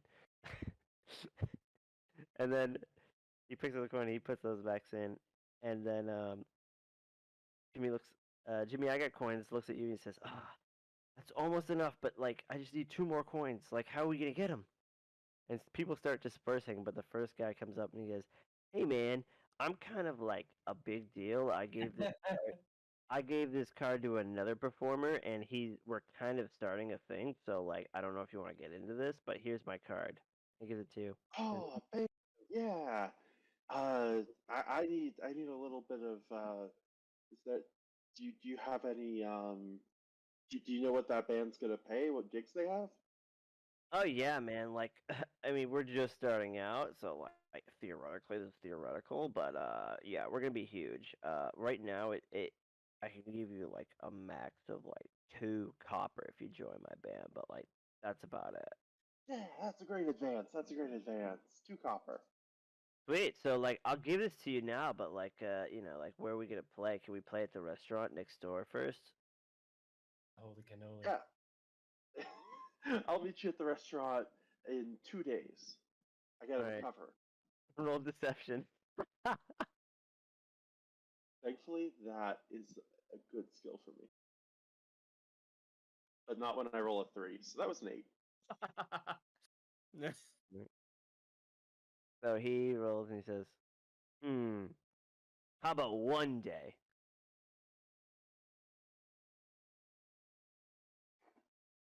And Gino is just like, sure, sure, as long as the other guy shows up. Oh yeah, he will, he will. He rolled a 7. Oh, you beat him! Alright. So he gives you the 2 copper coins and he's like, I'm fucking making bank today. And he walks away. And Gino just turns around and puts the 2 copper coins in the hat. Okay. So he gives that over to Jimmy. I got coins, and he looks at it and he goes, "I was like, I can play 15 games of this. Do you know how many games that is? Well, it's 15, I guess. Yeah, cool. I gotta run, guys. Sorry. So Alright. All right, I'm Darren. gonna pass out, but Peace. When you come back, you'll be passed out. Bye, Darren. see you guys. Bye. The shake had adverse effects. It gave him exhaustion. Now he's passed out. So you get the So yeah, you give the coins over to Jimmy, and he's like, all right, I'll tell you everything I know. I may be a little kid, but do some shit. You're a I little used kid? to live it. Oh, no, I'm like 14 and a half. I'm basically an adult. Oh, okay.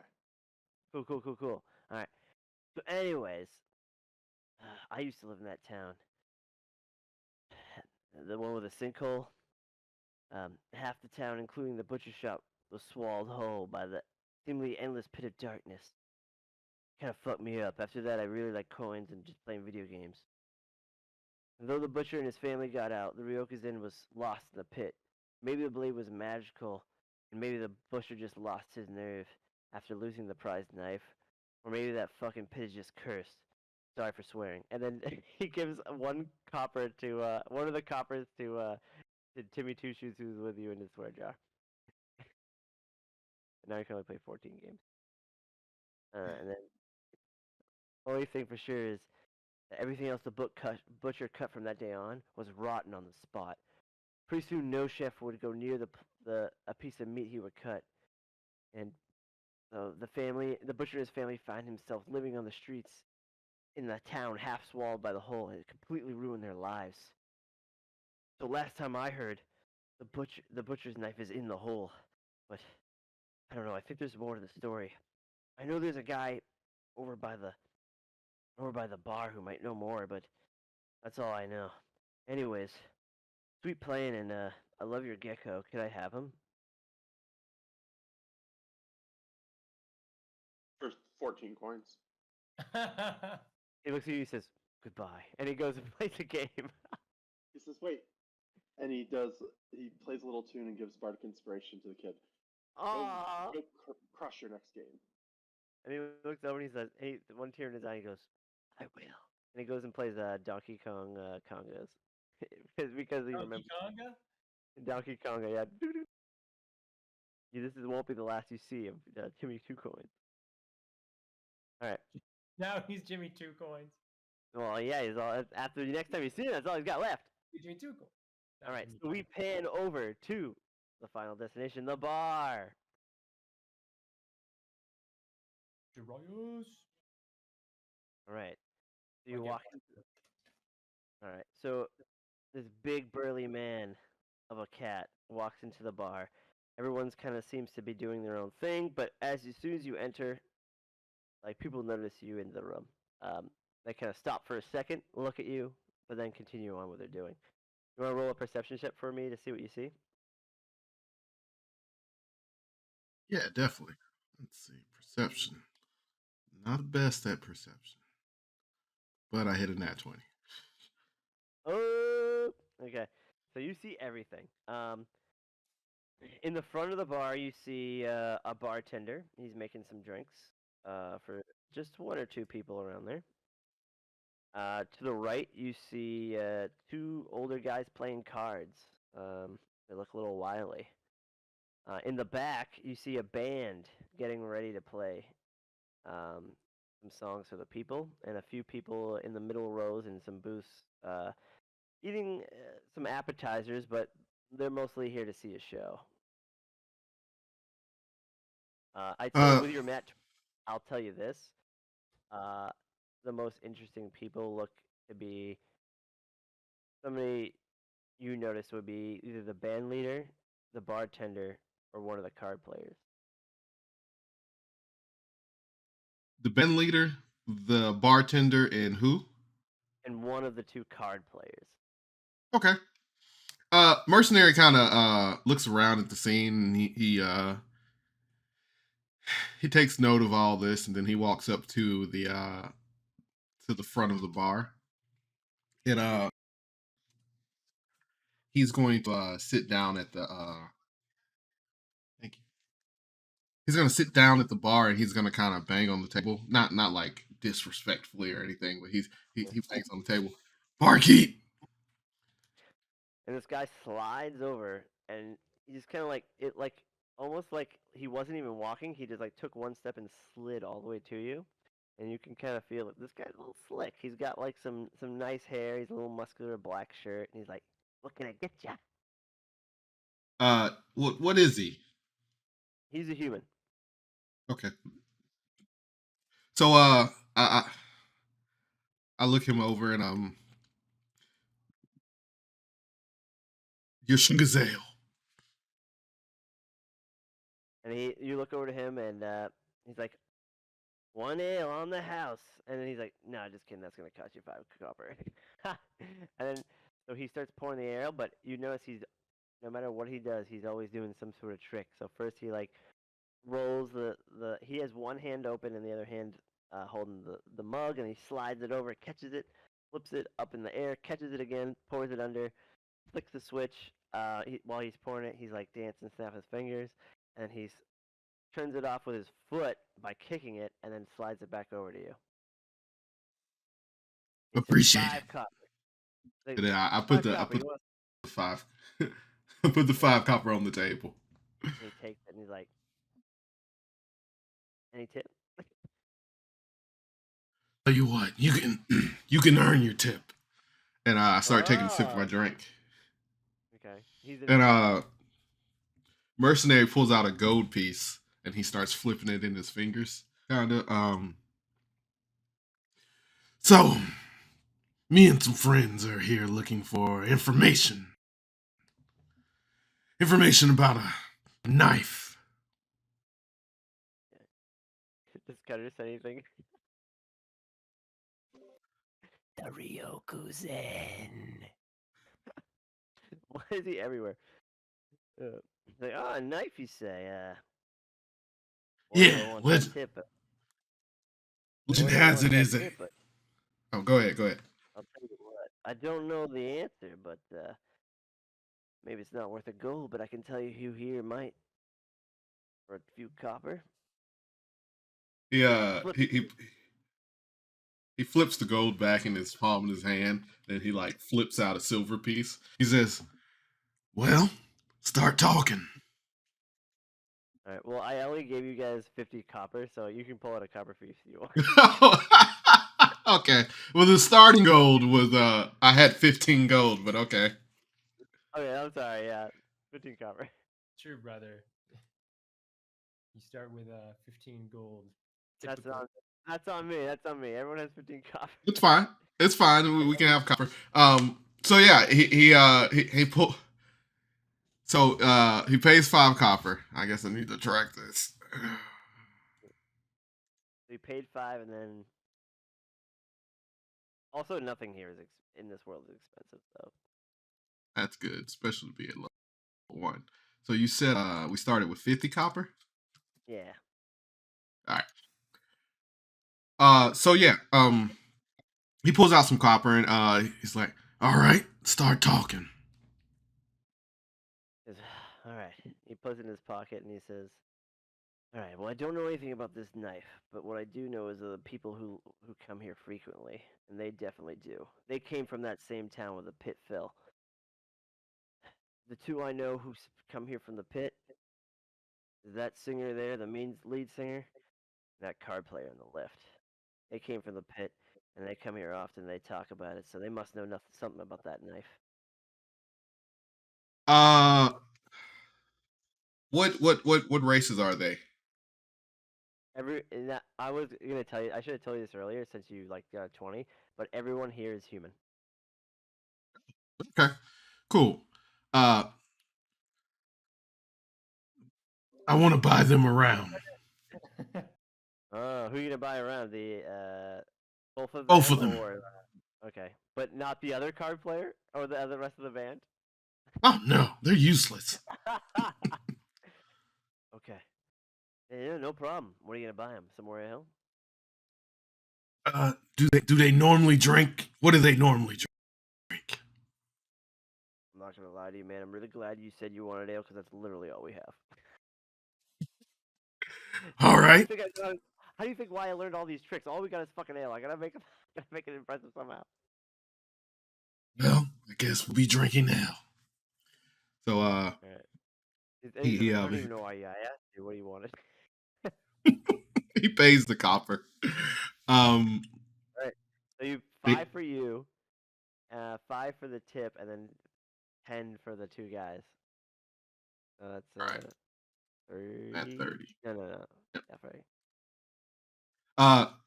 So after he gives him drink, he mercenary kind of like nods, and then he picks up the 2 drinks and he heads over there. Are they anywhere near each other? Nah, the singer's only in the front where the stage is, and then the two card players are on the right adjacent to the bar on the other side, like halfway into the bar. I think mercenary picks up these 2 mugs and he turns around and he looks how far away these people are. He's like, "Tell you what, give this one to the singer, and I'm gonna go talk to the other. Okay. Tell him, her." They're both guys. One of the Okay. card players is a girl. No, both the card players is a guy. The lead singer is a guy, and then 2 band members of the band are girls, and the other one's a guy. Classic drum girl on the drums kind of move. No, she's playing bass. Even dope. Tell him it's from me. Will do, my man. Thank you for your service. And he winks I at me. walk- He does a backflip for some reason. This guy. So I walk up to the card player and I look at the one he's playing with and I look at his hand and I say, "You're not gonna win. Here, let me cut in." And then I'm gonna sit down at the table and put the drink on the table Mm-hmm. and here, loosen you up. All right, and wait, yeah. So he pointed out who the guy who thinks you know. So you do all that to that guy, the guy who knows things about the town, right? Yeah, so the guy that he I don't think I'm trying to cut into the card game. Okay, so And you're cutting into the guy who doesn't know about the town, but the guy who the bartender pointed out, that's the guy you're now playing because you cut in, right? yes.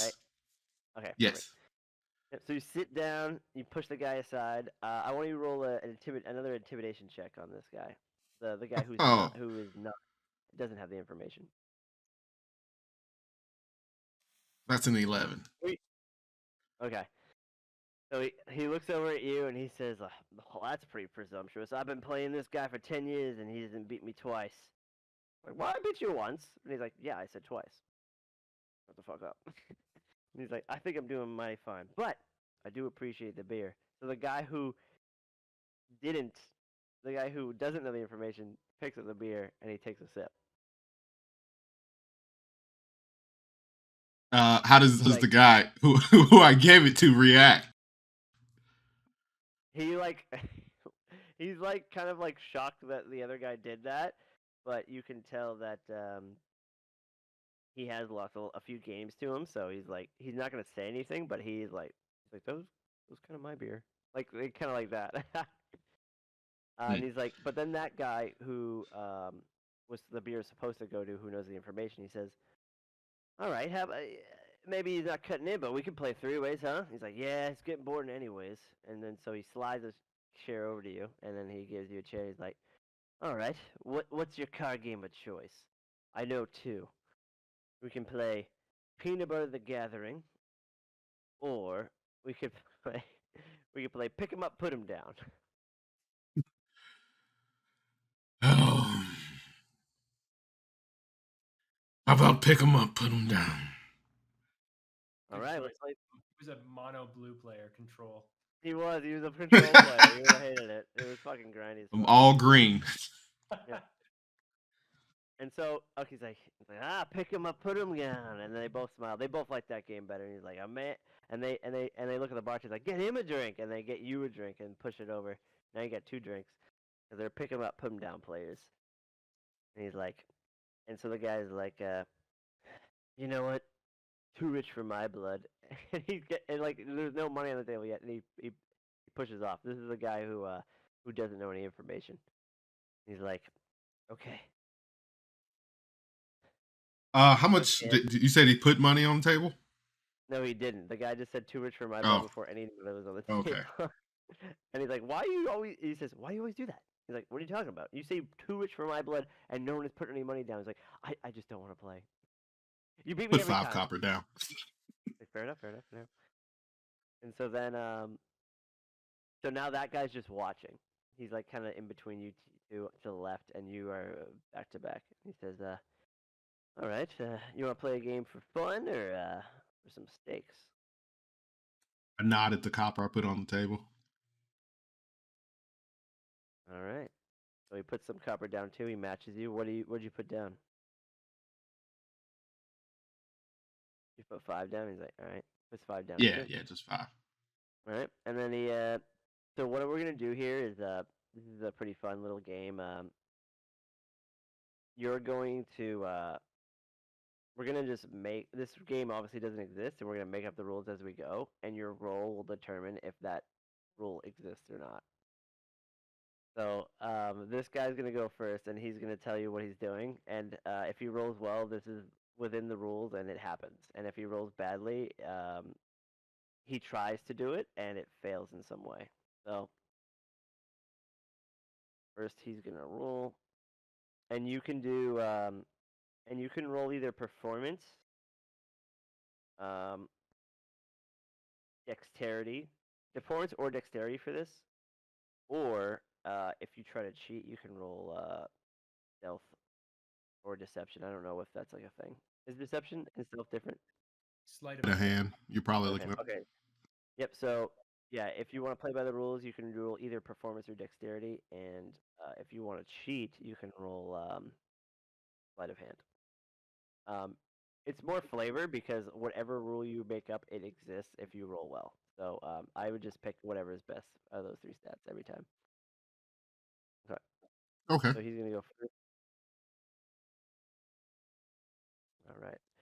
So all right. First up, I draw 17 cards as per the rules. Then I put 3 face down and flip summon this a Karibo in attack mode, and then he ends his turn. Okay, so I roll, and I get to make up a rule. What'd you roll? Oh, wait. A 9. Okay. So tell me what your rule is, or just do your turn and make up any rule, and then I'll tell you what happens. He has to give all his cards to me that he just Okay. recently drawn. Okay, he's like, all right, turn 2. Here's your cards, and it gives every single card, all 17 cards to you. Now you have them. And I'm going to play Dark Magician in attack mode. And you play Dark Magician in attack mode. He says that's pretty good, but because you rolled a low, he's like, but that activated my face down card, and he flips it over and he says, trap hole, and it just dies instantly. And then the other guy goes, ooh, that'll get you. He always gets trap hole. And so now it's Mercenary his just turn. growls. He's a low growl. And he's like, that's Bobby Sampson. And then the guy's now a commentator. He's like, that's Bobby Sampson for you. Always says trap hole turn 1. I don't know if he's cheating. And then Bobby Sampson goes, why are you always telling everyone my name? Why you tell him? I'm just playing the game, and over here you're like Mr. Open Book over here. You're telling everyone everything about me. He's like, yeah, he has he has a second wife. He got divorced recently. That's why he's here every day. God damn. Like, why do you think I'm playing this game, man? You don't gotta say that. Anyways, this is why I beat. I turn to the other guy and I'm like, does Bobby know anything about a knife? I was like, oh, a knife, and he looks over to him. He's like, don't tell him. And he goes, and he looks like he definitely does. Oh, I roll perception. Roll perception. Roll perception. Roll perception.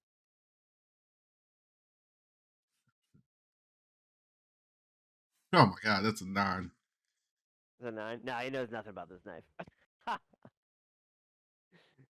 But as a person, you obviously know that he does. Anyways, With that with that one, I mean, I'm gonna keep the roll, but like, would that not be an insight roll? yeah, I don't know. Perception, insight. Would that be if somebody's lying? What would you say? Insight is for when they're lying. Okay, yeah. So yeah, keep the roll in and do insight instead, if that makes a difference. Oh no, that's fine because it would be literally the same. I was just wondering, like, was I like was supposed to be looking for something, or am I telling him if he's lying? No, good catch. Yeah, I'll do insight rolls now for people who are lying. All right. So then that's the end of your turn. It goes over to him, and he feels like he's winning. He says, what if we sweeten the pot here? I like playing for money and all, but anything else you want?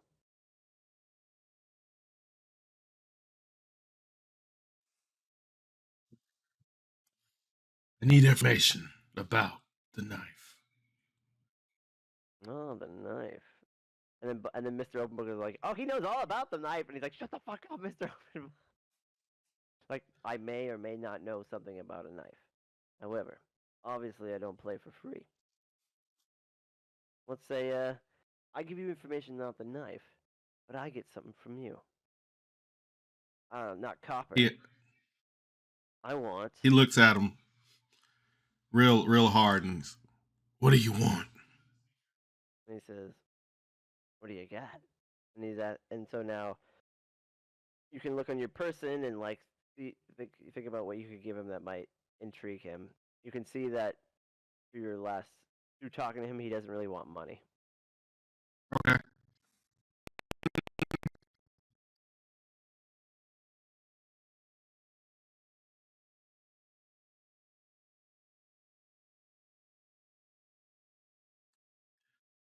He pulls out he kind of points to like his crossbow. He's like, yeah, you want this crossbow? He looks at your crossbow and he says, "That's pretty nice. What about that pistol?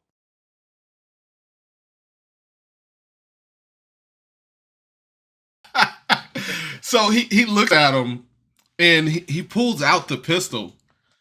Mhm. I just got this.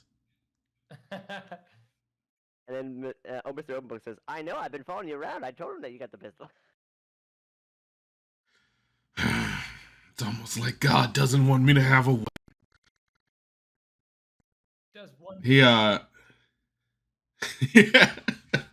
No. Um he he fl- he's gonna try to remove all the bullets, but I mean he's never used a pistol or held a pistol before. So I want to like play it like he doesn't know what he's doing, and then it Okay. just goes off. It goes off. Well, you remove the bullets and see how you roll. And I'll say if you roll badly, it'll go off, and if you roll well, it'll be fine. Alright. Performance. That's 10. It's halfway. Halfway. the You middle start- middle of the road? Yep. So you start unloading it, but then you kind of mess up and you click the trigger and it goes off, but the safety's on, so it goes. So I was like, whoa, whoa, whoa, whoa, whoa, whoa, whoa, whoa, whoa. Like, hey, my man, like, I yeah. I think it's defective. I don't think you want this one. Well, he's like, well, I'm pretty sure the safety was on, so I do think I want it. I don't think you know how to use that thing, so I have it. But yeah, he dumps out all the bullets and then he gives him an empty gun. Okay. And it's just on the table now. So you guys are playing for 10 copper, some information, and the gun. Now he's gonna roll. You get to keep the gun, right? Yep, you get to keep the gun and you get 10 copper. Cool. He's gonna roll again. There's gonna be 3 turns to this. So that was turn 1. We'll go to over. Okay. So, all right. So he rolls, and so then he's like, "All right, turn 2, my turn." And then he takes the deck and he flips 5 cards, and he says, "All right, Karibo, Ace of Spades, and Uno reverse." So that means that I have to. I have 1 Karibo, so that's a 4 of a kind. But but then he realizes he Uno reversed himself, so now you have a 4 of a kind. He's like, "Oh, luck of the draw." And Bobby says, and then Mr. Open Book goes, "Oh man, that never happens to me." So now you have a 4 of a kind Karibo, and it's your turn. I look at the other guy who said, "Nah, that never happens to me," and I kind of lean in close and what would you do here? Oh man, if it was me, I think I would double down. I would play the draw That's 4 horrible card, and advice. then I would I would I would draw 4, and then I'd make him lick his boot with with this card, and he hands you over a card that says "lick your boot."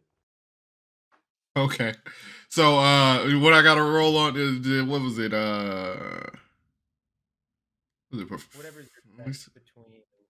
There's like sleight of hand. And wait, take this, and it gives you one more card. It says the golf rules card, and it says whoever has the least amount of cards in the game wins the game. And so you have all the cards, but you have another card called draw 4. So that's gonna be handy later. Okay, I think that was performance, right? Yeah, I could say you could do dexterity or performance, or is better. That was a 13. All right. You roll a 13. Uh, you hit him with the first. You hit him with the draw 4 cards, and then Mr. Open Book's like, get him, get him. All of a sudden, he's getting confidence, like he's on your side. He's like, I never win. And then you draw 4, and he goes, ooh, and it looks like it physically hurts him. and then and then you slap down the golf rule cards, and he goes, no, I have way more cards than you. This can't be. And then finally, you slap down your last Karibo, and you have a 5 of a kind. Like, and all of a sudden he's panicking, and he's like, "Did you trick me? Did you use some sort of shark? Who sent you? Was it Mr. Open Book?" And Mr. Openbooks, and then he takes off his glasses. He's like, I've been waiting for this day all my life. I've been training this guy since the day he was born, implanting different types of card game knowledge while he was raised. And you look over him and it's like, he's fucking lying. Don't say he's lying, but I do give him a look, and then I turn to the guy who's in a panic, Bobby, and tell you what, tell me about the knife. I keep the pistol. You get the copper. Alright. I'll go for him. You want to do intimidation? Or persuasion. Or persuasion? Yeah, I'm gonna do persuasion. Wait, which? Yeah, whatever. Let's. Let's say persuasion. God, I cannot roll high. It's the voice. Every time you talk in the voice, I'm like, it's intimidation. I'm intimidated. What did you roll? A 12. Yeah, so he passes, but just barely. So he goes, "No, I've never lost. I'm not gonna lose to you. No newcomer coming in and thinking he could pick him up, put him down better than me." And the guy's like, "Yeah, pick him up, put him down." And everyone, yeah, is like, all right. So he's gonna take his last turn now, and he's not gonna accept your offer. Okay. Okay. So he rolled a 2. So he's gonna get up on his chair and he starts panicking. He's like, and you can look at him and he draws a card and he knows that he's in trouble. And he stands up on his chair and he says, he pulls a Seto Kaiba. He's like, "You think you can beat me? You'll have to. If you play your last card, you'll blow me off this chair and I'll die. And I have 7 kids I'm looking after. So if you win, the blast will send me off this chair and it'll kill me." And now it's your turn. I instantly play the bootlicker card. So you play the bootlicker card, and he goes, "No!" And then his head explodes, and he dies. Oh my god! Why did he want to play this? And then Mr. Openbook says, "Why did you play that card? Don't you know if they're standing up on the table, it'll blow their heads off?" No, I didn't. He's like, "Well, I guess you win. Well, I'm gonna be honest with you. He told me everything, so I know all the information, but that's fucked up." And everyone's like, and then the bartender's like, "Yeah, that was fucked up, man." I'm putting the gun back in my pocket and picking up the copper last. And then the he's like, "Well, a deal's a deal, so I guess I'll tell you what he told me." And so, all right, I don't know what you know so far, but I know there's a hole in this town, right? And Right. the chef's knife fell in the hole. And you probably already know this. And if you don't, I'm sure somebody in your party probably already found this information out and is going to tell you later. So let me tell you about this one part. Right. So, all right. So the chef, desperate to get his knife back, the butcher pled to his eldest son to descend into the pit, a task no man has ever lived to tell the tale of. This is what Bobby told me. I don't know. Bobby was there. Though the boy was scared, he finally saw his family on the brink of death and decided to take him the journey no man had ever returned from. His only wish was that if he didn't come back, the rest of his family would come looking for him in the hole. Soon the sun descended into the darkness, and just like the rest, he was never heard from again. The family was too afraid and weak to go after him, so soon they died on the streets in the town in the hole that swallowed up their lives. After about a decade went on by, nothing. That is until the first day where a man came out of the hole. Bobby saw the man. Honestly, I think that's what drove him away from his first wife, R.I.P. He saw the man come out of the hole, and if you can even call him that, no one had ever been that down the thing for years. But one day, he was sitting there, minding his own business, and maybe with someone who owes him, maybe someone who owes him money. A guy comes out, drop by. The guy was hustling in disbelief, but he scattered because he'd never seen anybody come out of that hole. Uh, the man was white as a ghost, the fingers bleeding. Must have been climbed out. Just climbed out. Smelt like a rotten carcass. This is what Bobby was telling me. You know, he had these bad dreams. All he could do was pick him up, put him down, to get it out of his mind. No wonder he blew his head off.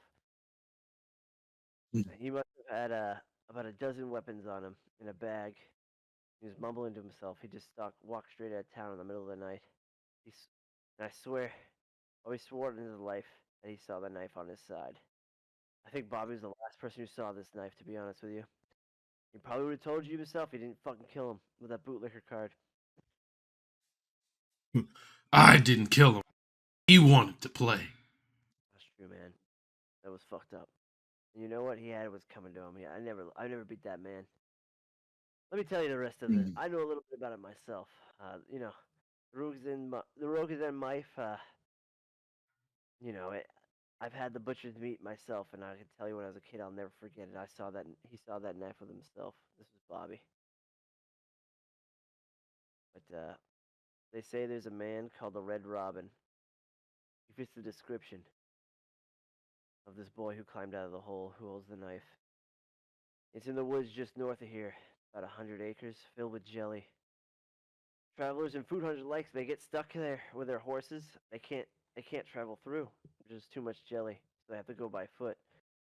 But usually they just get lost. And the story says you're guided by birds to this man called the Red Robin. That's why they call him that. Let's just say that's where he earns the red part of his name. No one who finds the Red Robin ever comes back. Food hunters looking for the knife, or travelers just getting lost in the wrong place at the wrong time. So I say that's the kind of thing you're looking for. That knife's probably north of here, and if you follow the birds, you'll find it. That's the information that Mr. Open Book's gonna tell you. Mercenary, he stands up. He picks up the rest of his drink and he like throws it back, and then he finishes and slams it on the counter. And then he turns to the singer to see if the singer got his drink, and he says, "I don't need you anymore." And he walks out of the bar. He hadn't got the drink yet, and then he was reaching for the drink, and the bartender just throws it on the ground. And, but yeah, and then he walks out of the bar looking for his comrades. Right? You guys all walk out, and you meet, and the watch beeps, and just like Cutter said, you all meet back at the carriage, and Cutter frantically running back with Hubert in his arms. Guys, Hubert, something was in that shake. He's not waking up. He's passed out. oh, I start batting at his face again, trying to like wake him up. nothing's working. Jim Two Shoes, please take care of Hubert for now. And I kind of put him on his back or in his hands. And Timmy Two Shoes looks at you because he can't speak.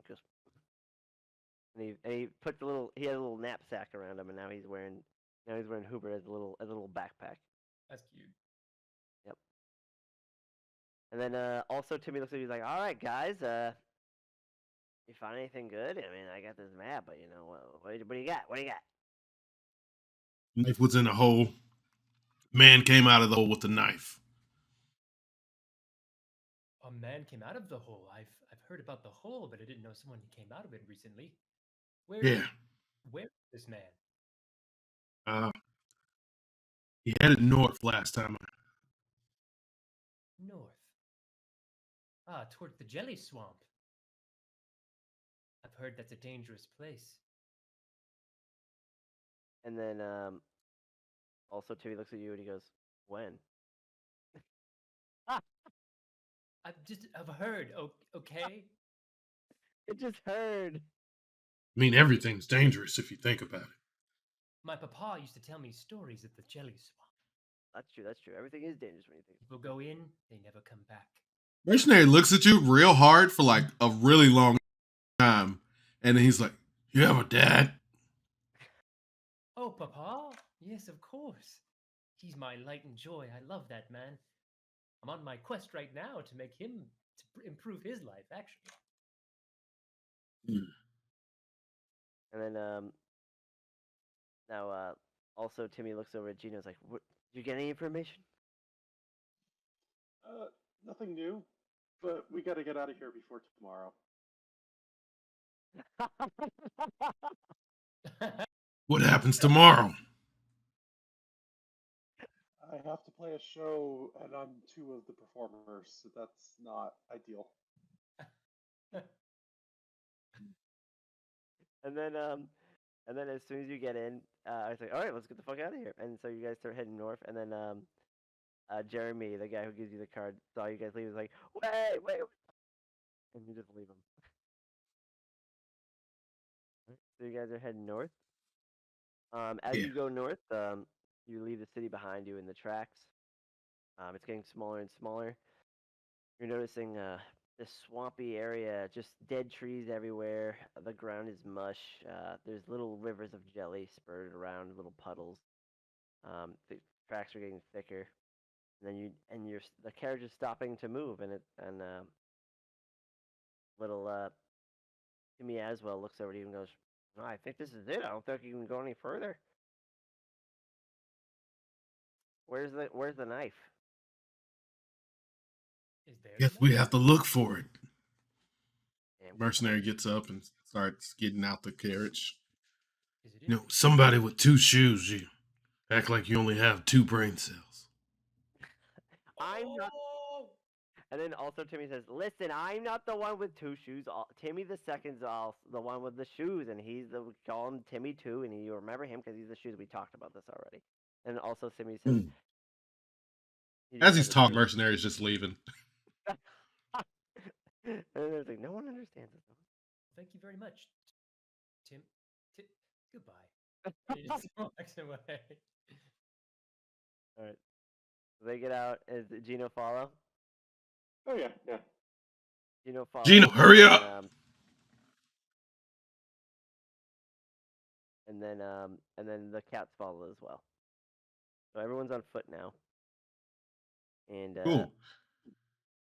as you notice, you're kind of walking, meandering, and you notice there's a few birds to your right, some robins, and they're tweeting. There's a straight path to the left, and a path to the right.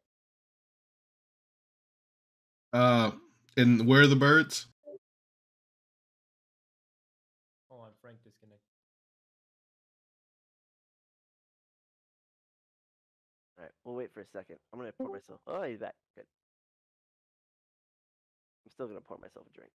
Yeah, let me actually get water. It wasn't full. The pitcher wasn't full.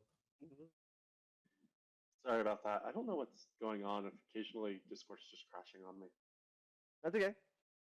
Yeah, so I was just telling everyone that there's 3 paths. There's one to the left, one to the straight, and one to the right. And the one on the left has 2 robins kind of chirping. And that's it. And the one on the straight looks like kind of vacant, and the one on the right has a lot of trees in the path.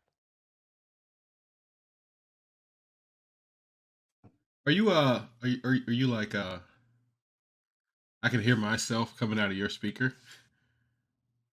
It's Who, me. me? It's like delayed. Oh, it's you. Brother. It's me. Sorry. Oh. I What happened to your headset? didn't mute.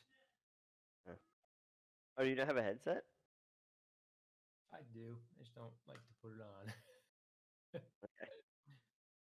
Hurts my ear. That's fine. Okay, so yeah, which you guys can discuss. So the 3 passes are to the left. To the right. There's some robins chirping. In the middle, there's a plain, straight path, and to the left is a wooded area, a lot of trees. Mercenary, did this man mention any kind of way to pass through this place? This is unpassable area. I don't know how anyone ever gets out of here. Did he? He didn't say anything. Yeah, he didn't say anything like that, right? Well, he did say that to find the man, you can follow the robins. Oh, okay. Yeah, he said something about some birds. And then Timmy says, "I got a bird right here," and he shows the dead Hubert. No, not those. Not that bird. Robins. Ah, okay. All right, so you guys start heading that way, and then as you notice, And so I can speak with animals. Yeah, that's what I was gonna So ask you. oh, with the that's gonna be robins. good. Yeah, do you want to cast speak with animals? Yeah, he's gonna speak. He's gonna cast speak with animals to talk to the robins before we follow them wherever they're leading. Okay. Is there anything you have to do to cast that, or does it just happen?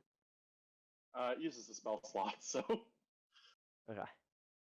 So, all right, you cast speak with animals, and now you're able to speak with them. Right now, they're just chirping, and they're not really saying anything yet.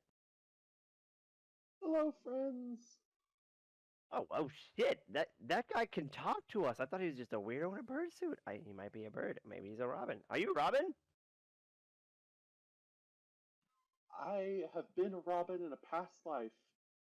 Oh, he's been around in the past life. Huh? Well, yeah, I'm not the one to judge you. No. What's up, Mr. Robin in a past life? Oh, we're looking for a person who is out here in this area. Do you know where he might be? Oh, you don't want to find that person. It's not good. It's so weird. You think about it. We're chirping people. We're trying to get them away, but they follow us and they find the guy, and the guy kills the people. It's just I don't even know why we're doing this. Do you know why we're doing this? No, I don't know why. You know, it's kind of deaf ears over here. You know, we're chirping them. We're trying to scare him, but we're not very scary. But yeah, he's that way, and it's not good. Could you lead us a secret way to sneak up on him? I never thought of that. Did you think of that? No, I never thought of that either. Wow, that's actually a pretty good plan. Why don't more people talk? I don't know why. Like, people should talk to us. No one talks. Oh, people just don't talk. They're people are silly. You're telling me, right? What's your name? I'm Robin. Oh, what's your name? I'm also Robin. Well, that's no one. Mercenary and I are literally just hearing Gino going. Yeah, Wait, Judo's wait, just wait. chirping. I turn the cutter. It's like, what are they saying? Uh, I can't. Maybe something about spaghetti. I can't really make it out. All right. So, Robin and Robin, if you can lead us a way quietly to somewhere that we could see and maybe sneak up on this person, we would very much appreciate it. Okay. Why not? This guy's been annoying the fuck out of us. He's killed a bunch of people. Makes the swamp smell bad. Doesn't you think so, Robin? Yeah, I do think so, Robin. I think this swamp smells pretty bad. I mean, more than it usually does, but that's because of dead bodies. But we do eat the dead bodies. Yeah, that's true. We do. Well, fuck it. You know, you're the first human we ever talked to. Let's help you out. So he decides that he's gonna lead you a nice sneaky little way, and instead of going down the path, So how would you guys do this? Because it's very like muddy terrain and it's kind of dangerous. So like, what should I have you roll for like Constitution? So what kind of stuff are we running into? It's just hard to get around, or Like is there muck, you're gonna get stuck. It's like quicksand, I'd say. I would say it's Oh, athletics then, because you're trying to lift your legs out of the water, out of the Okay. like a strength kind of thing, you know. All right, we'll yeah. do an athletics roll for the group to sneak up on this guy. So the birds come like, oh, follow this way. You just fly. 17. Don't you guys have a bird in your group that can fly? Probably. We did. We had one. Yeah, Juno's now Exposed. explaining this and translating so that everybody knows what's going on. Oh yeah, what say ye, Gino? Oh, these birds are they're gonna lead us a secret way to sneak up on the person because apparently he kills everybody. Oh, sick, dope. He can try. Where? And then also Timmy looks at you and he goes, "Did you just say dope?" I'm trying. I'm trying out some new cool human vernacular. All right, we'll try a different one. You're cringe, man. All right, it just annoys you. All right, so all right, everyone roll athletics check to get through the quicksand swamp. I got a 17. 20. Not that. So 7. Oh no! I'm Okay. gonna put you on my back, Gino. Okay, so everyone's going through, and everyone passes a pathway, and you notice that in the distance, you can see a man just kind of just sitting there, almost meditating. You realize you kind of have an opportunity to either sneak up to him, talk to him, take advantage, but you also realize that Gino is about halfway through the swamp and he's stuck. Can Gino, Gino see where they got to a safe spot? Yeah. Okay, he's gonna misty step his way the rest of the way. Oh, look Oh. at that. Okay. So how does that work? Is it like, Uh, is it like I you have to roll anything? teleport Or is up it to based off, 30 feet. If it's less than 30 Nah, it just feet, happens as a spell. Misty Right? Step is a Well. spell. It just teleports you 30 feet. Okay, so you guys see Gino and he's like, "Oh no, and now he's behind you." Yeah, no explanation. He's never gonna explain it. How did you do that, Gino? Just kidding. I know. you Doesn't don't. matter. I was trying this new human humor kind of thing. Um. Did it land? So like we're in a position that we can sneak up on him, right? Yep. I mean, But I I do want to. I think I want to stop here because this is the boss fight, and I want Darren to be in it. yeah, definitely. Yeah. I was just So gonna try to sneak up. I think I'm gonna try to oh, sneak up on him and try oh, to Darren, take the knife and just leave. oh my God, Can you imagine? If you roll well enough, Oh, you could. I've got charm person, guys. oh no. Like piss the hell out of him when we get out I've of got there, but as command long as Harry. we I move. could just command him to give us the knife. Is command a level like the level 1 Oh. spell? Yep. Hey. God. All right, so that concludes the first episode. You guys have snuck up on the guy who has the knife. Well, from what you know, he's a son of the butcher who climbed down into this peanut butter pit to get his dad his knife back so he could save his career. His family died. His family died above ground, and they never went to get him. And he grew up down there, and all of a sudden he came out, and now he's in this swamp, and you don't know why yet. I really Okay. enjoyed how Mercenary knew that this guy killed everyone, but didn't tell us. I just imagine that's like Mercenary wanting to get into the conflict. Not important. He's got like a bunch of swords. Not important. It's not important. We don't need to know that. All that's important is he's got the knife. We still got to get it from him. Oh, maybe he just uses those swords to prepare his meals, like me. He's friendly. Oh my god! I do like how you like to trust the guy. You see how well he can cut. That was pretty funny. Like, what is going on? Just like pulled out a cutting board and a carrot. It was like, let's see how well you cut, friend. We can test the mettle of a man by how well they cut. And then he was gonna kill him, and you stopped him. But he's like, I don't care, and then he just killed him anyway. And he took his gun. Yeah. And then Gino just like fucking starts performing on a fucking crate while the guy's literally loading up the fucking coins, and he's like, what the fuck? Yeah, That was awesome. good. That was good. I enjoyed that, man. I enjoyed it. That was fun. We're gonna have some heavy combat thing next time. That big boss. Big boss boy. Yeah, man. All right. So, what are you gonna say, Frank? I haven't played like a really super heavy like role play one for a while, so it's been a good change of pace for sure. Last one I played was like all combat. That's funny. Yeah. Well, I'm Yeah, glad this you was guys really played. fun. It was a lot of fun. All right. Cool. Until we meet again, friends. So Right. just so y'all know, next Friday is no good for me.